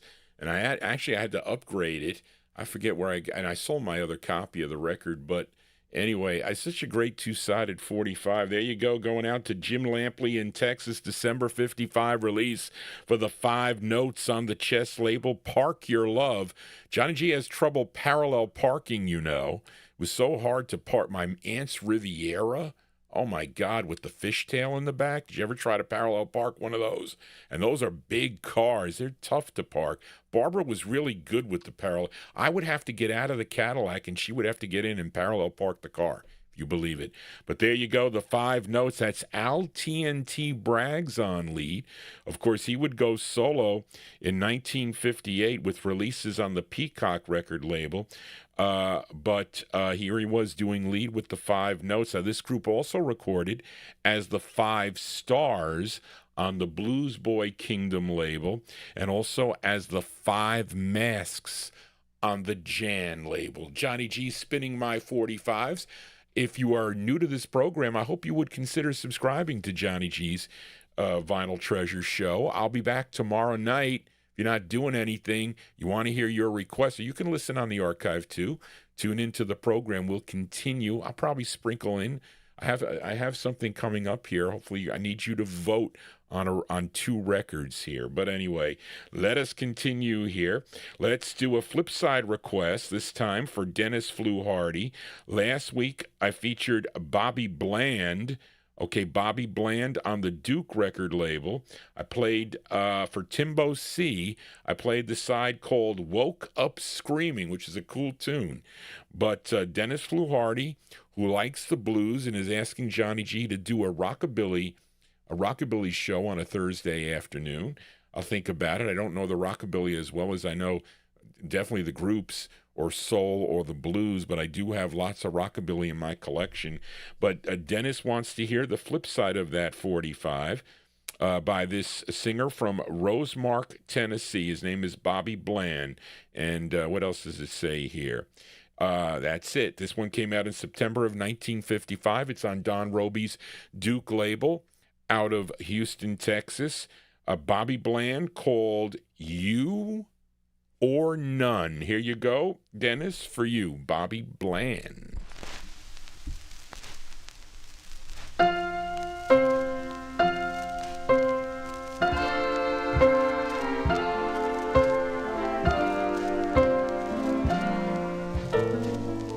I told my heart it's you or none, and hope God will bless us and make us one.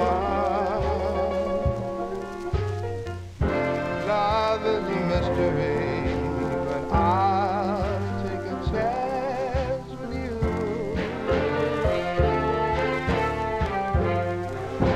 If you were my so true, I love you so much, and you would love me too. Love is a mystery, but I'll take a chance with you.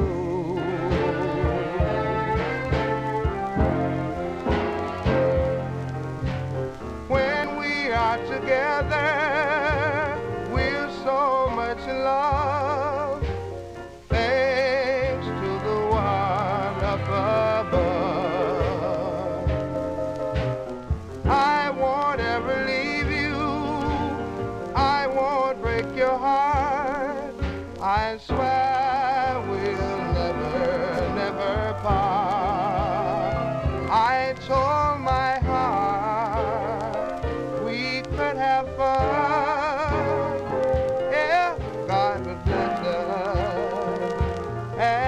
Us one.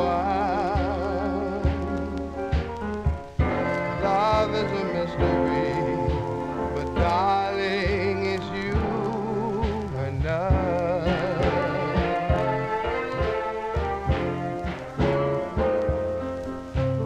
I won't ever leave you, I won't break your heart, I swear we'll never, never part.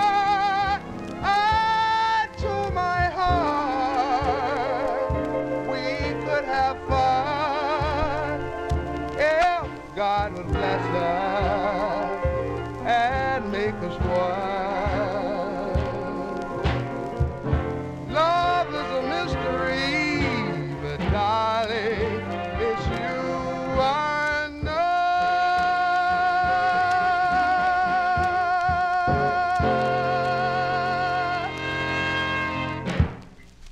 There you go. That one there going out to listener Dennis Fluharty. Tuned into the program tonight, the sound of Bobby Bland. Bobby Bland on the Duke record label, September 1955 release. It's called You or None is the name of the tune. Johnny G here, and I forgot to mention, Mike, I do have a collector corner record of the week, but it's going to be in the 1961 block. Okay, so you're going to hear it tomorrow. But we got a couple records tonight that could qualify for a collector corner record. This I don't know about this one, but anyway, we're going to talk about this record now. And this is something that I added to the program here. These next two records, I ended up adding it to the show tonight. And I'm guessing this group is out of Brooklyn, New York. Okay, they were called the Brooklyn Boys. Okay, and this is on a label called Dynamic. Okay, and let me see. We don't have any other information on this. Okay, I think this is the same group, these Brooklyn Boys, that recorded for the Ferris record label. But interesting, unless they were not. So now, if you look in your Kreider book, okay, you're gonna see Dynamic 107, which is this, and you're gonna see Dynamic 108. Now the groups are different, okay. This one is called the Brooklyn Boys. I'm going to follow it up with the 108, which are the Voltones, but I think they're the same group, okay? But you listen to the leads, they are the same group, but the songs sound different. They're different tempos, they're different, okay? Now, I don't know, Charlene, if the other one came out in April of 55, if Ferdy had April 55. I thought I had something later on my, because this was not a recent edition, but I didn't have this Brooklyn Boys 45. I had the Voltones, which I'm going to follow it up with because Greg sold me the record. It was not cheap, I'll tell you that much. But anyway, I'm going to play them back to back. I think it's the same lead. You can be the judge. But up first, okay, we'll have, say, April 55. These are the Brooklyn Boys on Dynamic. It's called If She Should Call. And then I'm going to follow it up with the Voltones on the same label. And it was the very next record, If She Should Call, both on the Dynamic label. And you tell me which one you like better. Let's give a listen to the first one, the Brooklyn Boys. Here you go. If she should call, say I'm not around, I just can't be bothered. Say I'm out of town. If she should call, as I know she will do, just say it's all over. I found someone new.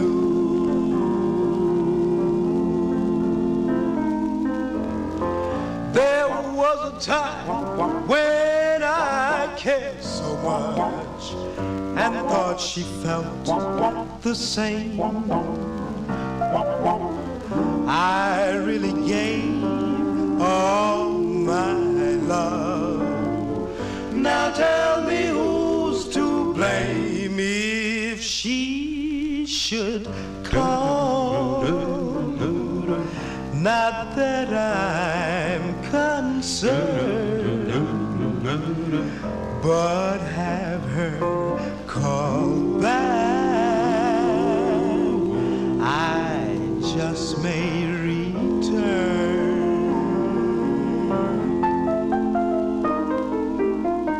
There was a time when I cared so much and thought she felt the same. I really gave all my love. Now tell me who's to blame if she should call. Not that I'm concerned, but have her call back. I just may return if she should call.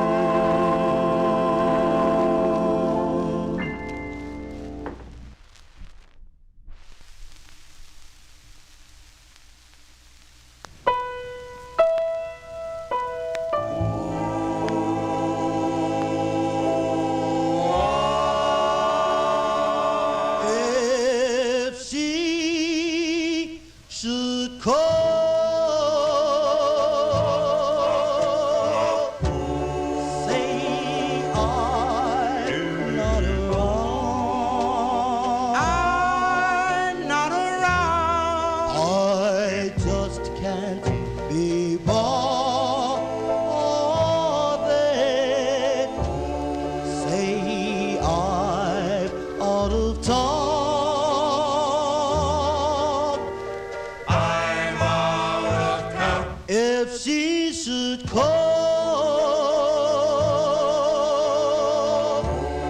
as I know she'll do, just say it's all over. I found someone new.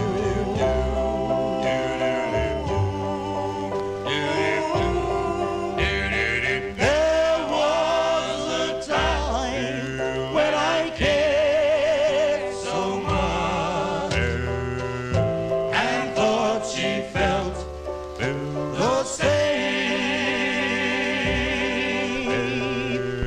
I really gave all my love.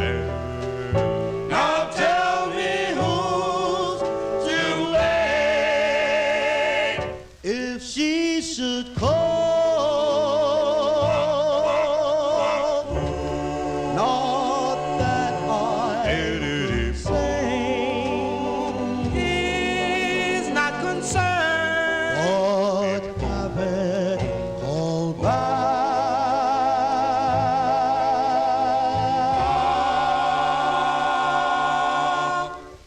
I just may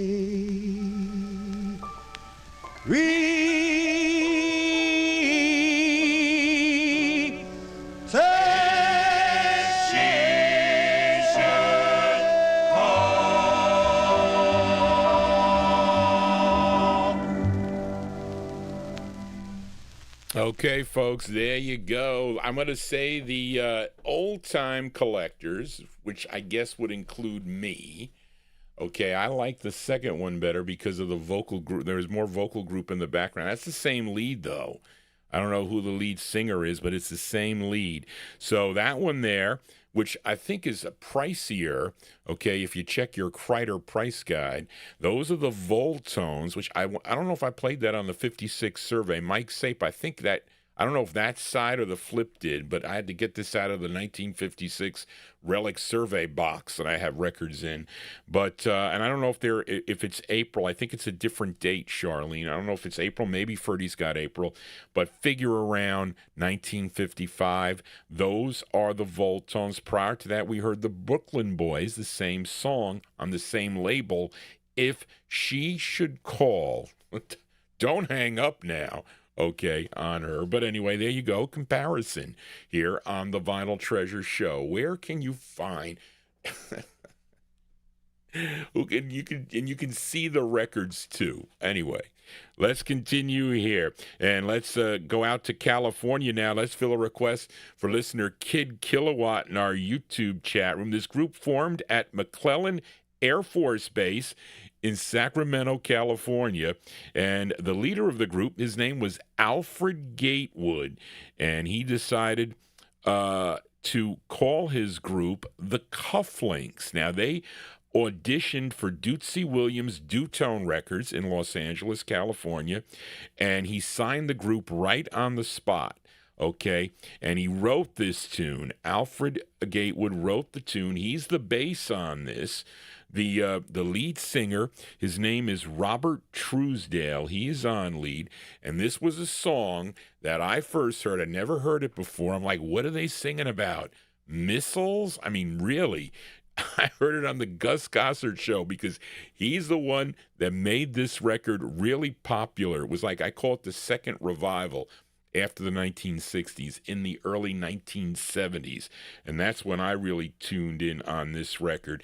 This was a number 2 record on WILY out of Pittsburgh, Pennsylvania from November 56. We're in 56 block. Going out to Kid Kilowatt in our YouTube chat room. Here are the Cufflinks with their tune called Guided Missiles. Here you go, Kid, for you.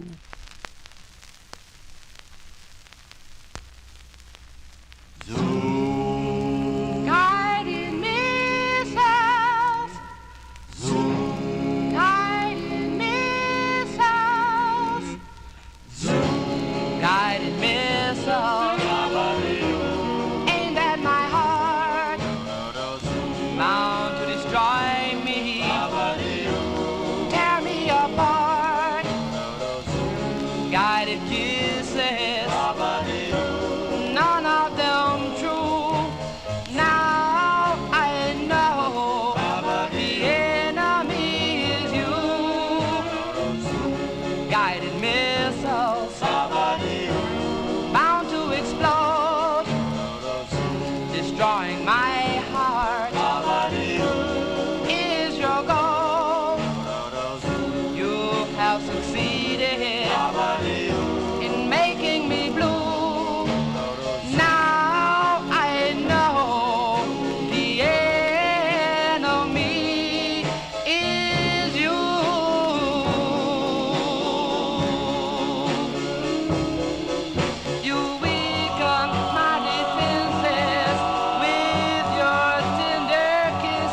trusting you are my only sin, but the same God in me, so we'll get you in the end.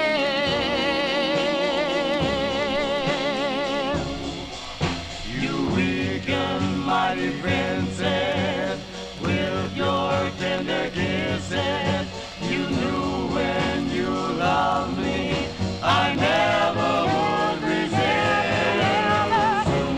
Now you got me, I'll give in, trusting you are my only sin, but the same God in me, so we'll get you in the end.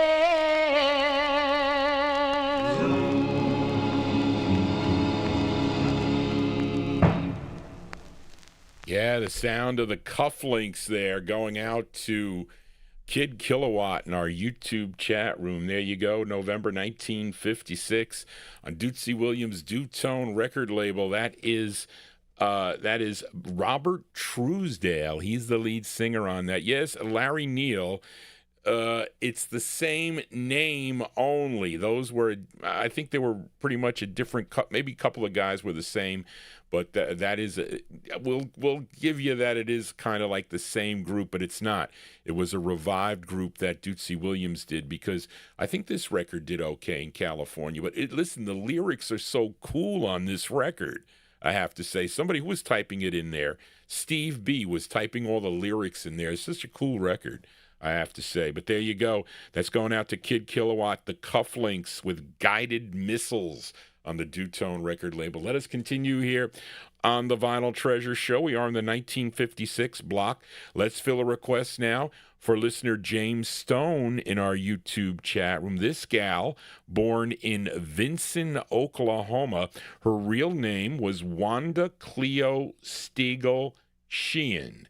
Okay, but she recorded as Vicki Young. Now, Charlene has here that she was briefly married to drummer Hal Blaine back in 1955, but first recording in 1953 for the Capitol record label, and James requested her 17th release on the Capitol label, and this is a song, wait a minute, and this is a song she wrote. Now, you may have heard me play, I think James made the comment in the chat room, somebody requested the 5 keys version of this, but they didn't do it first. Okay, James pointed out to Johnny G, and he's correct, that it was first done by this gal. Her name is Vicki Young, and this is with the Big Dave Kavanaugh Orchestra, but the 5 Keys recorded this in 1957 on the Capitol record label. Let's go to May of 1956 for the original version of the song Let There Be You. This is by request for James Stone. Here is Vicki Young. Here you go, James, for you.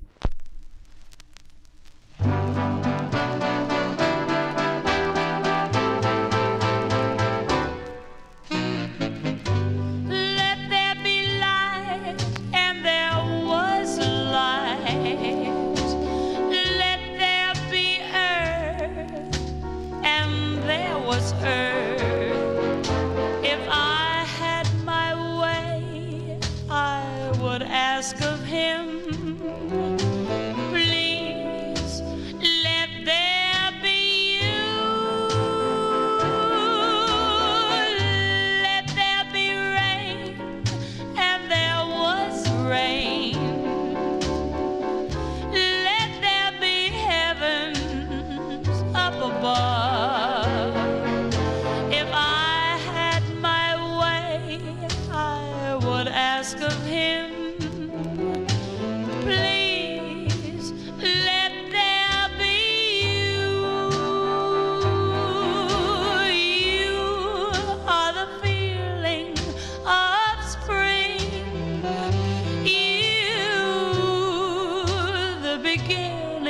Of dawn, you are the meaning of everything. How could anyone go wrong? Let there be stars, and there were stars. Let there be moon, and there was moon. If I had my way, I would ask of him, please let there be you. Please let there be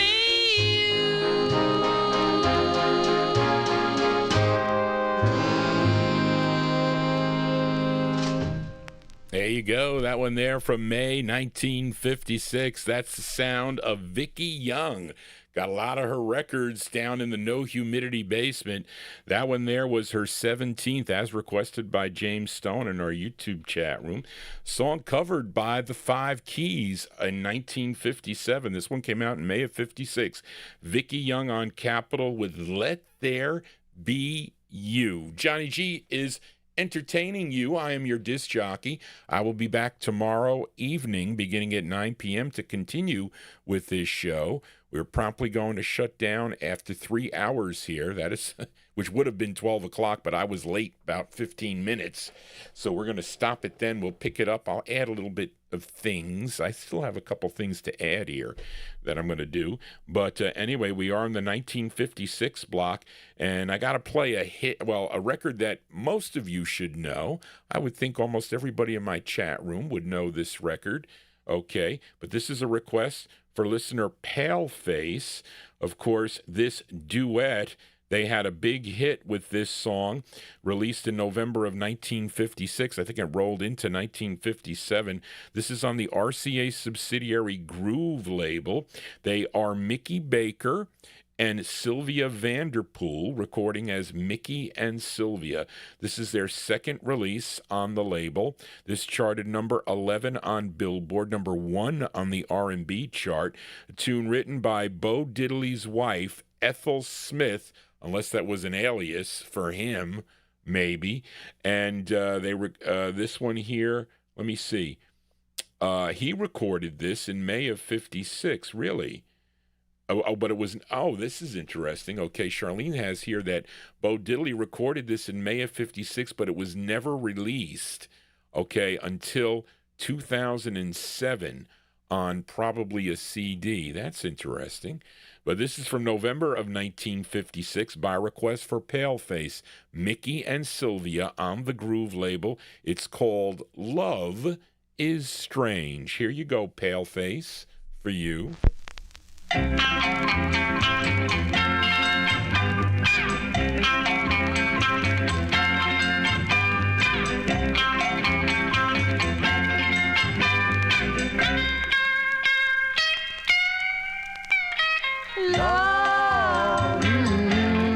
Love is strange. Lot of people take it for a game. One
you call your lover boy?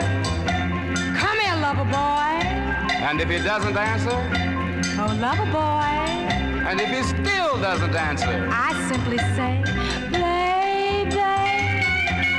Oh, baby. My sweet baby. You're the one. Baby. Oh, baby. My sweet baby. You're the one.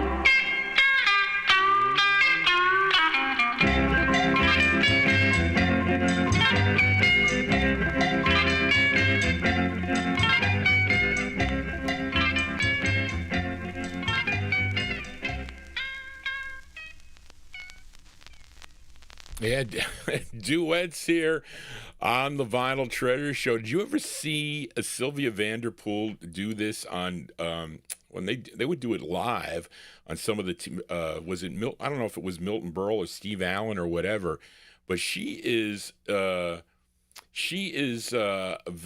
how do you put it, flirtatious. I think is a good way to put it. Okay, and she had that guitar and strumming the guitar. I mean, you can check the clips on YouTube there. This was a big hit for them on the RCA subsidiary Groove record label, November 1956. Mickey and Sylvia, Mickey Baker, guitarist, Sylvia Vanderpool, guitarist also. And she goes way back, like on Jubilee. Okay, 1952 or 51, maybe before that. But Mickey and Sylvia for Paleface, Love is Strange.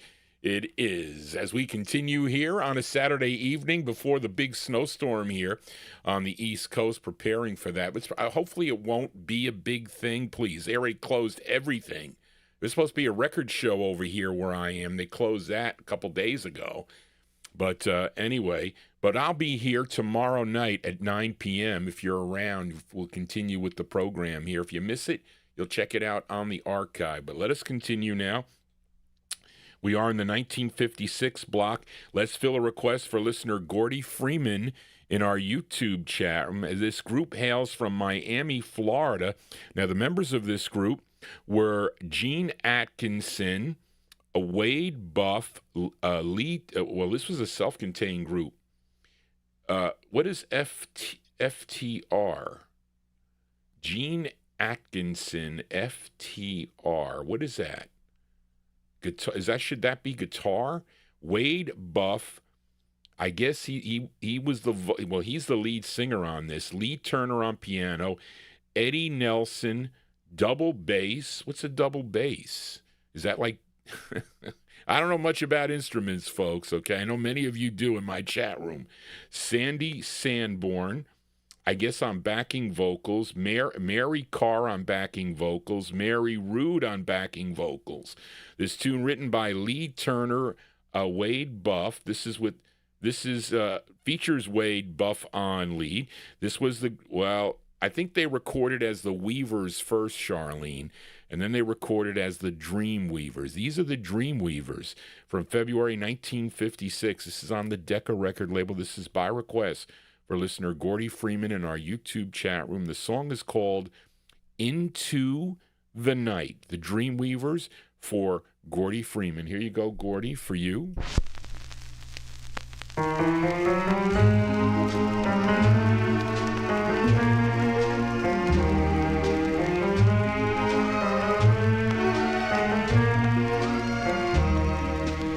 On from my arms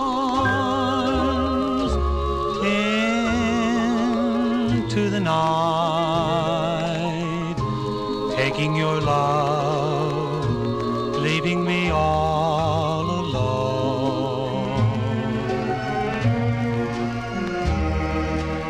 Here in my heart, I long for you. Tell me you love me, tell me you're lonely too.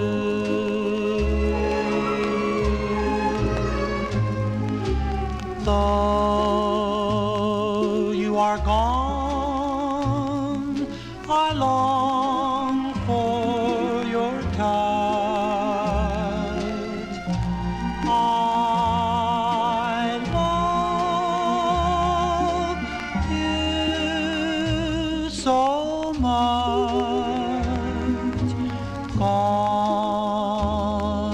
from my dreams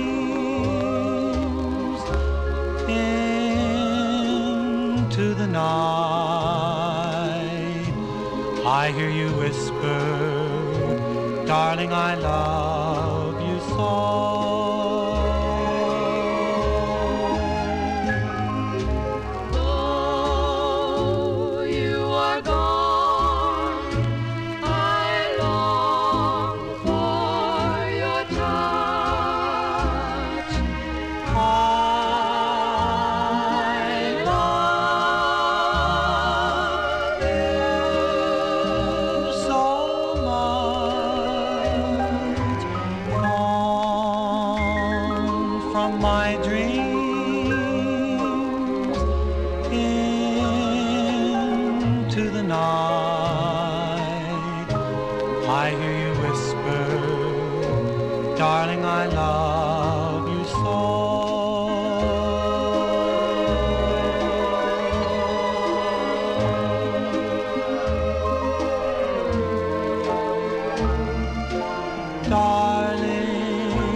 Go, February 1956 release there for the Dream Weavers.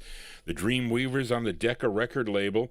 That's with Wade Buff on lead, a song entitled Into the Night, going out to Gordy Freeman in our YouTube chat room. They like that tune there in the YouTube chat. Let us continue here. We are on the 1956 block. Let's fill a request now for Record Ralph. I used to do a Rockabilly Record of the Week at one time, and I don't know when, Charlene, I last played this. If I did, it was a while ago, really a long time ago, because I had to look for this record. This singer from Kirksville, Missouri, and he had a few hits during his career with songs like The Shifting Whispering Sands and Freight Train and Are You Satisfied? I think those were his biggest hits. Okay, this is his 25th release for the Mercury record label, and the song is singing about a car. Okay, this tune written by Sammy Masters. Maybe he did it first, Charlene, right?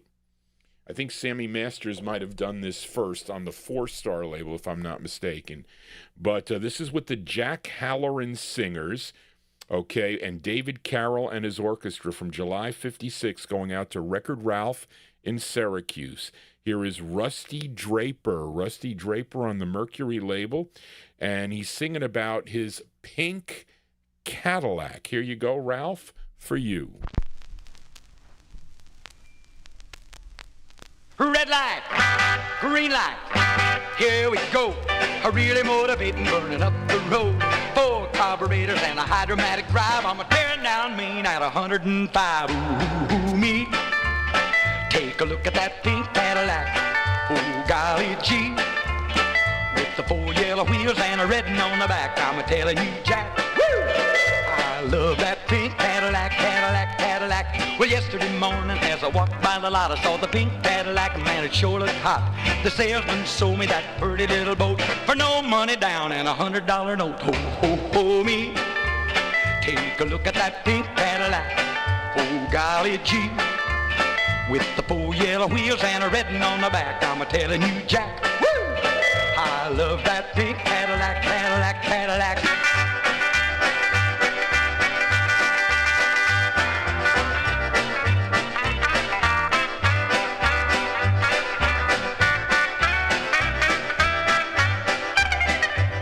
Well, I signed my name on the dotted line and I shouted to the world, which was really mine. I picked up my sweetie just to take her for a flight and to show the other cats my blue tail light. Ho, ho, ho, me. Take a look at that pink Cadillac. Oh, golly gee. With the 4 yellow wheels and a red on the back, I'm a-telling you, Jack. Woo! I love that pink Cadillac, Cadillac, Cadillac.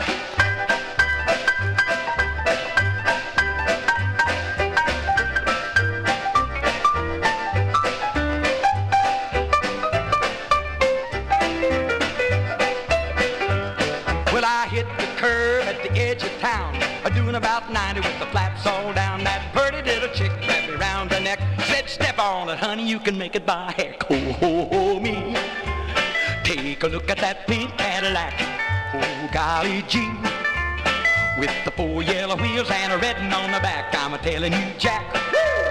I love that pink Cadillac, Cadillac, Cadillac. Insurance company said, I'm sorry, son. Ain't a solitary thing that can be done. Well, it made me mad, so I got my goat. Cause I still gotta make those $100 notes. Oh, me. Take a look at that pink Cadillac. Oh, golly gee. With the 4 yellow wheels and a red one on the back. I'm a-telling you, Jack. Woo! I love that pink Cadillac, Cadillac, Cadillac, Cadillac, Cadillac, Cadillac, Cadillac, Cadillac, Cadillac, Cadillac. There you go. That one there going out to, hold on a second, folks. Charlene's got a mistake here. Got to fix it. July 1956, that one there by request for Record Ralph. Rusty Draper doing the Sammy Masters tune. He wrote the tune, Sammy Masters. Pink Cadillac, that one on the Mercury record label. Charlene's copied the wrong Harp Tones record in. So let me go to her write-ups here. Let me see. Hold on a second, folks. I gotta find it. It's a Joe Shacatano request. She was rushing. Johnny G rushed her, is what I did. So I apologize for that, Charlene. I did rush her because I was behind today. But let us continue here. Let's fill a request. I got to read off the computer here. Hold on. Maybe I can move it over here because I cannot see it there. Okay. Now it says it says it's 12 o'clock, but I was let me see. I've been on here, according to the thing, I've been on 2 hours and 33 minutes. So I'm going to stop when I get to the 3-hour mark because KKSM will be able to take the stream and put it on. It'll fit their 3-hour block. So I should at least do the 3-hour block for the part one of for Saturday's show. And then I will return tomorrow. We'll pick up where I left off. But we are in the, I got to look on the computer here. We are still in the 1956 block, and I think, and then I got one more out of 1956 for Graylin. So we'll stop at the 3-hour mark. I'll be monitoring it. But this is a request for listener Joe Shacatano. Of course, you all know this great group. They are favorite here on the program. I got to open this up. It is too small. I cannot see for nothing. Okay. And, hold on. Yeah. Okay. It says, in May of 1956, Raul Sita, pianist arranger for the Harp Tones, put together the Royale Sita Chorus, which consisted of 3 groups he rehearsed. Okay, the Harp Tones, the Joy Tones, and the Lyrics, who never recorded except as part of the chorus. And this included a dozen singers or so. They first recorded on the Joy Tones, Gee What a Boy. On that same day, they backed up Mabel King on Symbol of Love. And then in August of 56, they backed up the Harp Tones on this tune that Joe Shacatano requested. Okay, and it features the great Willie Winfield on lead. This is their first of 3 on George Gollner's Rama Records. So let's go to August 56 by request for listener Joe Shacatano, the great sound of the Harp Tones on Rama. And the song is called 3 Wishes. Here you go, Joe, for you. Harp Tones. When I awoke this morning, to me a voice did say, make 3 wishes, my son, for I will smile your way. My first wish is finding someone I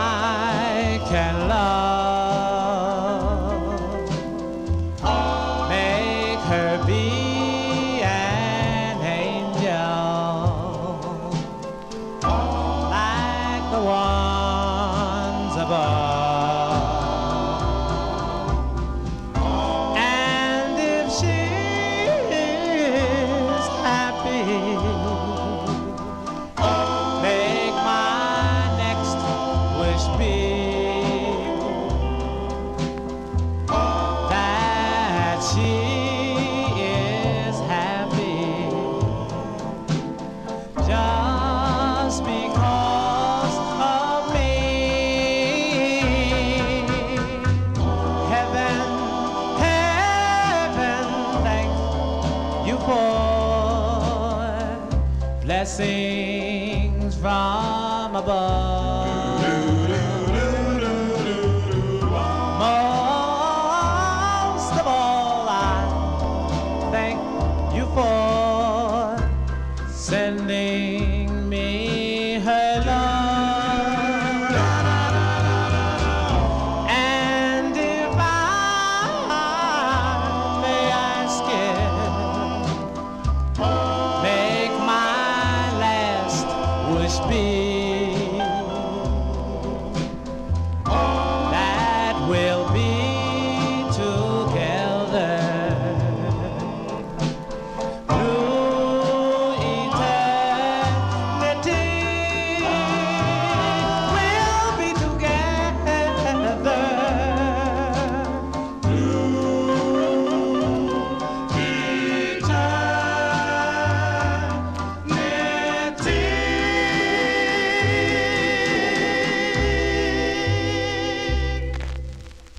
That one there by request for Joe Shacatano, the sound of the Harp Tones, the great Willie Winfield and the Harp Tones, such a fantastic group. That's their first of three from August of 1956 on George Goldner's Rama Records. 3 Wishes is the name of the tune. If you had 3 wishes, what would they be? I mean, listen, health is number 1 in all instances. Health, happiness, and records, right? I don't know about that, but definitely health, because so many things with people are going on. It's no fun getting old, I'm telling you, folks. And compared to some of the other, and I tell my father all the time, today was not a good day for my father. It was not. And I don't know why he doesn't understand. You cannot operate on a 95-year-old man. You cannot do that. It's too risky. I know. The surgeon told me. Anyway, let us continue here on the Vinyltreasure Show. Let's go out to California now to Zeke Manor's Loma record label and fill a request now for Graylin, a.k.a. G-Dog, in our YouTube chat room. And prior to Cornell Gunther, well, I should say this, prior to this release, okay, it's Cornell Gunther. He was a member of the Flares in 1953, recording for the Bahari Brothers Flare record label. But they disbanded in 55. Cornell formed a new Flares group, but decided to change the name. He said, well, I'm not going to call it Flares. I'm going to call it the Ermines, okay? And that's what he did. And the result were 4 releases on this Loma label. This is his 4th release, okay? And a request for listener Graylin from October 1955. Let's give a listen to Cornell Gunther and the Ermines on Loma. The song is called I'm Sad. This is for Graylin in our YouTube chat room. Here you go, Graylin.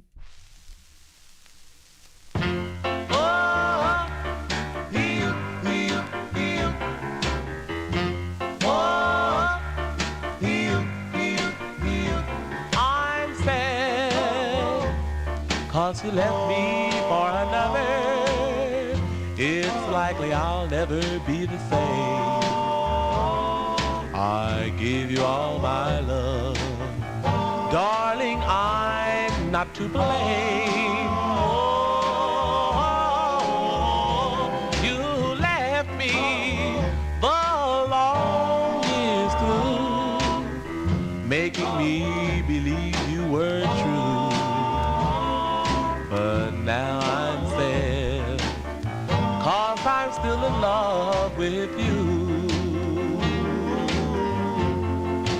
Oh, no matter what comes, no matter what goes, life marches on and and on. I'll always love you, always love you, till my dying day. You left me the long years through, making me believe you were true. But now I'm sad, 'cause I'm still in love with you.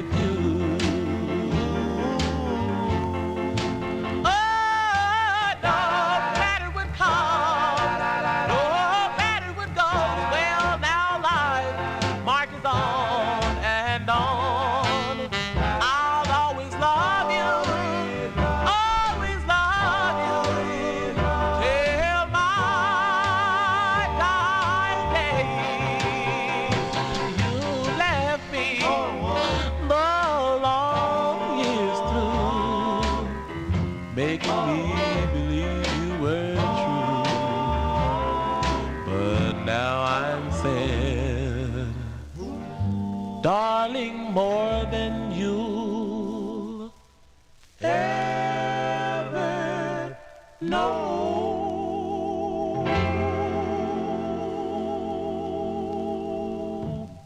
Yeah, sounds of California here on the Vinyltreasure Show. That one there going out to Graylin in our YouTube chat room. October 56, that's the fourth release for Cornell Gunther and the Ermines. It's on the Loma record label. I'm Sad is the name of the tune. We got like 16 minutes left for the program here. We're going to shut down in about 16 minutes, folks. And then I'll be back tomorrow night beginning at 9 p.m. right here on the Vinyltreasure Show. And I added this record here, so let me know if you like it. I don't think I've never played it here on the program before. Okay, we are in the 1957 block, and this gal originally from Philadelphia, PA. She started her career on Herman Lubinsky's Savoy Records, but she also signed a contract. But she also signed a contract with the Bahari Brothers and their modern record label, but couldn't record under her name. So her first release on the modern label, it was like an alias. She was known as Linda Peters. Then in August of 1955, she was released from her Savoy contract, and she did 3 more on the modern label, okay, as Dolly Cooper. But in 1957, she ended up on Leona Roop's Ebb label with this release, a tune written by Paul Clifton. Let's go to August of 1957 for Dolly Cooper. I picked this record, Dolly Cooper on Ebb Records. It's called Time Brings About a Change. This is Dolly Cooper. Here you go, folks.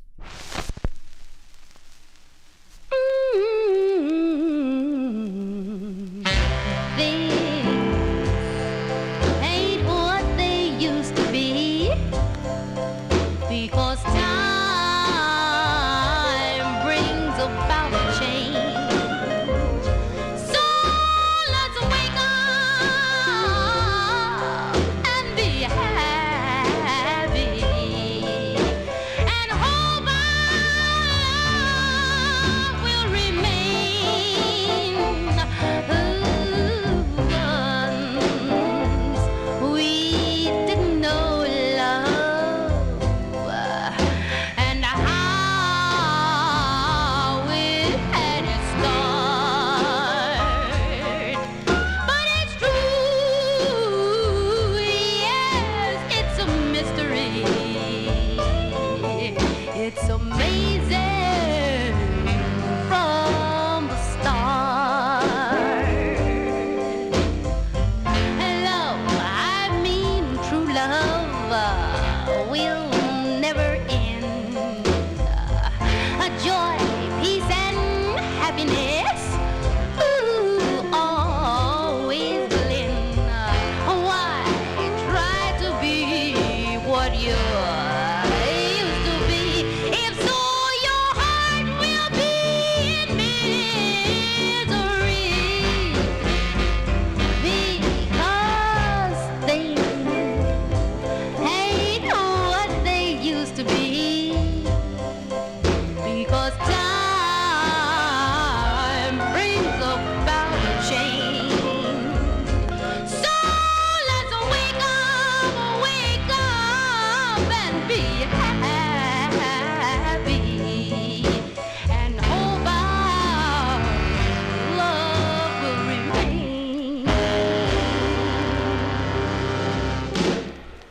There you go, Miss Dolly Cooper. Dolly Cooper on Leona Roop's Ebb Records out of Los Angeles, California, August 1957.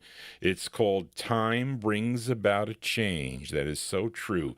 Dolly Cooper. Let us continue here. 1957 block. Let's go out to New Haven, Connecticut now and fill a request for listener Ronnie Sherman. This is on Joe Alderman's Anko record label, and the debut single for this group came out in September of 1956 on the local Elm label, which would get picked up by Al Silver's Ember Records, a song called Fountain of Love. But this was their second release that came out on the Anko record label, and it came out in August of 1957. It features Wes Forbes on lead. This is the intended A-side going out to Ronnie Sherman. Here are the Starlarks.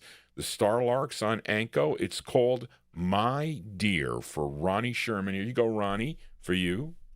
Whoops, wrong one.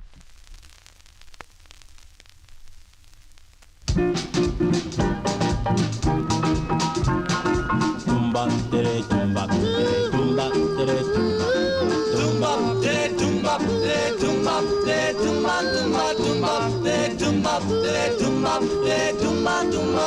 My dear, oh how I love you so, my darling. I need you always and forever. Will you answer my love? Answer my love. Oh my dear, please let my heart be yours to cling to, and let me hear those words oh so sweetly.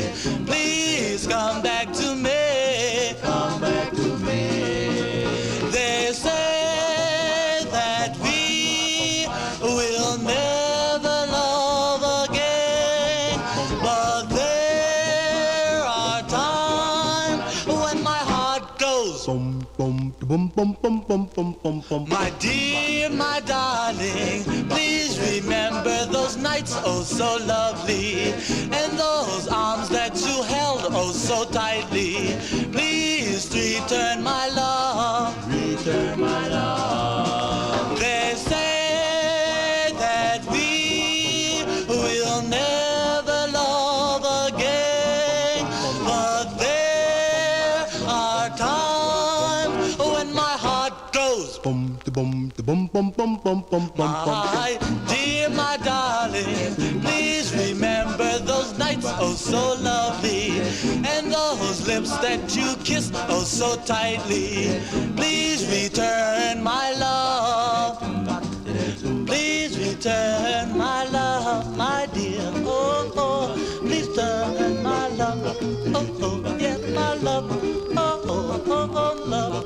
Oh, oh, oh, oh, oh, love, yeah.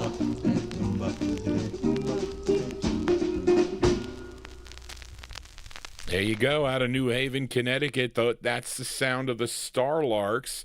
The Starlarks, as requested by Ronnie Sherman, August 1957. Their second overall release came out on Anko Records. My Dear is the name of that tune. That is Wes Forbes on lead for that one. We got 10 minutes to go here in the program. Let us continue here. Let's fill a request now for listener Edmund Williams as we go to Pittsburgh, Pennsylvania. You all know this group. I featured a song by them on the 78 show, Come Go With Me. Tootsie, you requested that. You missed it on the 78 show. But this is the same group. Their biggest hit was called Come Go With Me. First issued on Phoebe Records, then on Dot Records. Let me see. The follow-up to that tune was a song called What Made Maggie Run. Now, Edmund Williams requested the flip side of the 45. Now, it features Crip Johnson on lead, and the interesting thing about this record is that the Dot would put it out also, okay, as the B-side to I'm Spinning in August of 1957, but it's a shorter version, okay, and I think it took out a couple of removed a couple of verses, but they are included. Okay, this is the longer version, I guess we'll say it, that I'm featuring for Edmund here on the Phoebe 45. Now, I'm going to, in contrast, okay, I'm going to play the Mercury release also. I'm going to compare them because the group left. They were all minors when the contract was signed. All but Crip Johnson had to remain with the Phoebe record label, and the others went up to Mercury Records. And in September of 57, the Dell Vikings on Mercury also released the record featuring Norman Wright on lead. So we're going to hear the original, which features Crip Johnson on lead. Then we're going to play the Mercury release. They're different. They sound different with Norman Wright on lead. So we're going to hear them back to back, and you can decide which one you'd like. But this is a request first for listener Edmund Williams, April 57, the Dell Vikings on Phoebe. It's called When I Come Home. Here you go, Edmund, for you. Sorry, folks. Messed it up.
Will you be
you'll be there when I come home.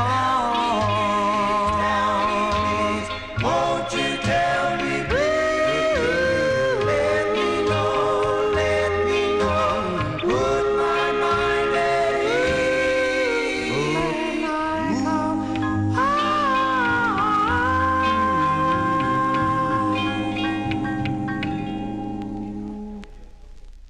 Well, there you go, folks. There, I did the comparison. The song originally, the request, originally for Edmund Williams, requested the Dell Vikings from August 57 on the Phoebe record label, When I Come Home. And then I did the contrast. That was with Crip Johnson on lead, and did the contrast with the Mercury release that came out in September of 57. The Dot release came out in August of 57. Didn't have that guitar break in it, but there you go. It's different sounding. And Ed Brown, you said that it was clearer sounding. That is correct. The Phoebes, especially that long version, that was a long version. It was like 3 minutes. Okay, and I have that on a 78. Sounds phenomenal on the Phoebe 78. Well, anyway, that's going to do it for Johnny G and the Vinyltreasure Show. I want to thank you for joining Johnny G, listening to these cool 45s as requested by you, the listeners. If you do have a request for a future Vinyltreasure show, you can email Johnny G at vinyltreasures@aol.com. If I have the song, I'll play it for you. Remember, get me your requests. If you get them to me quickly, maybe I can fit them in tomorrow. We'll see. Okay, because I plan on going for about 2.5 hours or so I have a little bit of leeway there to add some records in. But anyway, I want to thank everybody here tuning into the program. And again, I'll be back tomorrow, so we'll continue with this. What else do I want to say? And I needed to say something. Oh, thank you, Charlene, again, for all your help. Charlene is my administrative assistant. And again, you can email Johnny G at vinyltreasures@aol.com.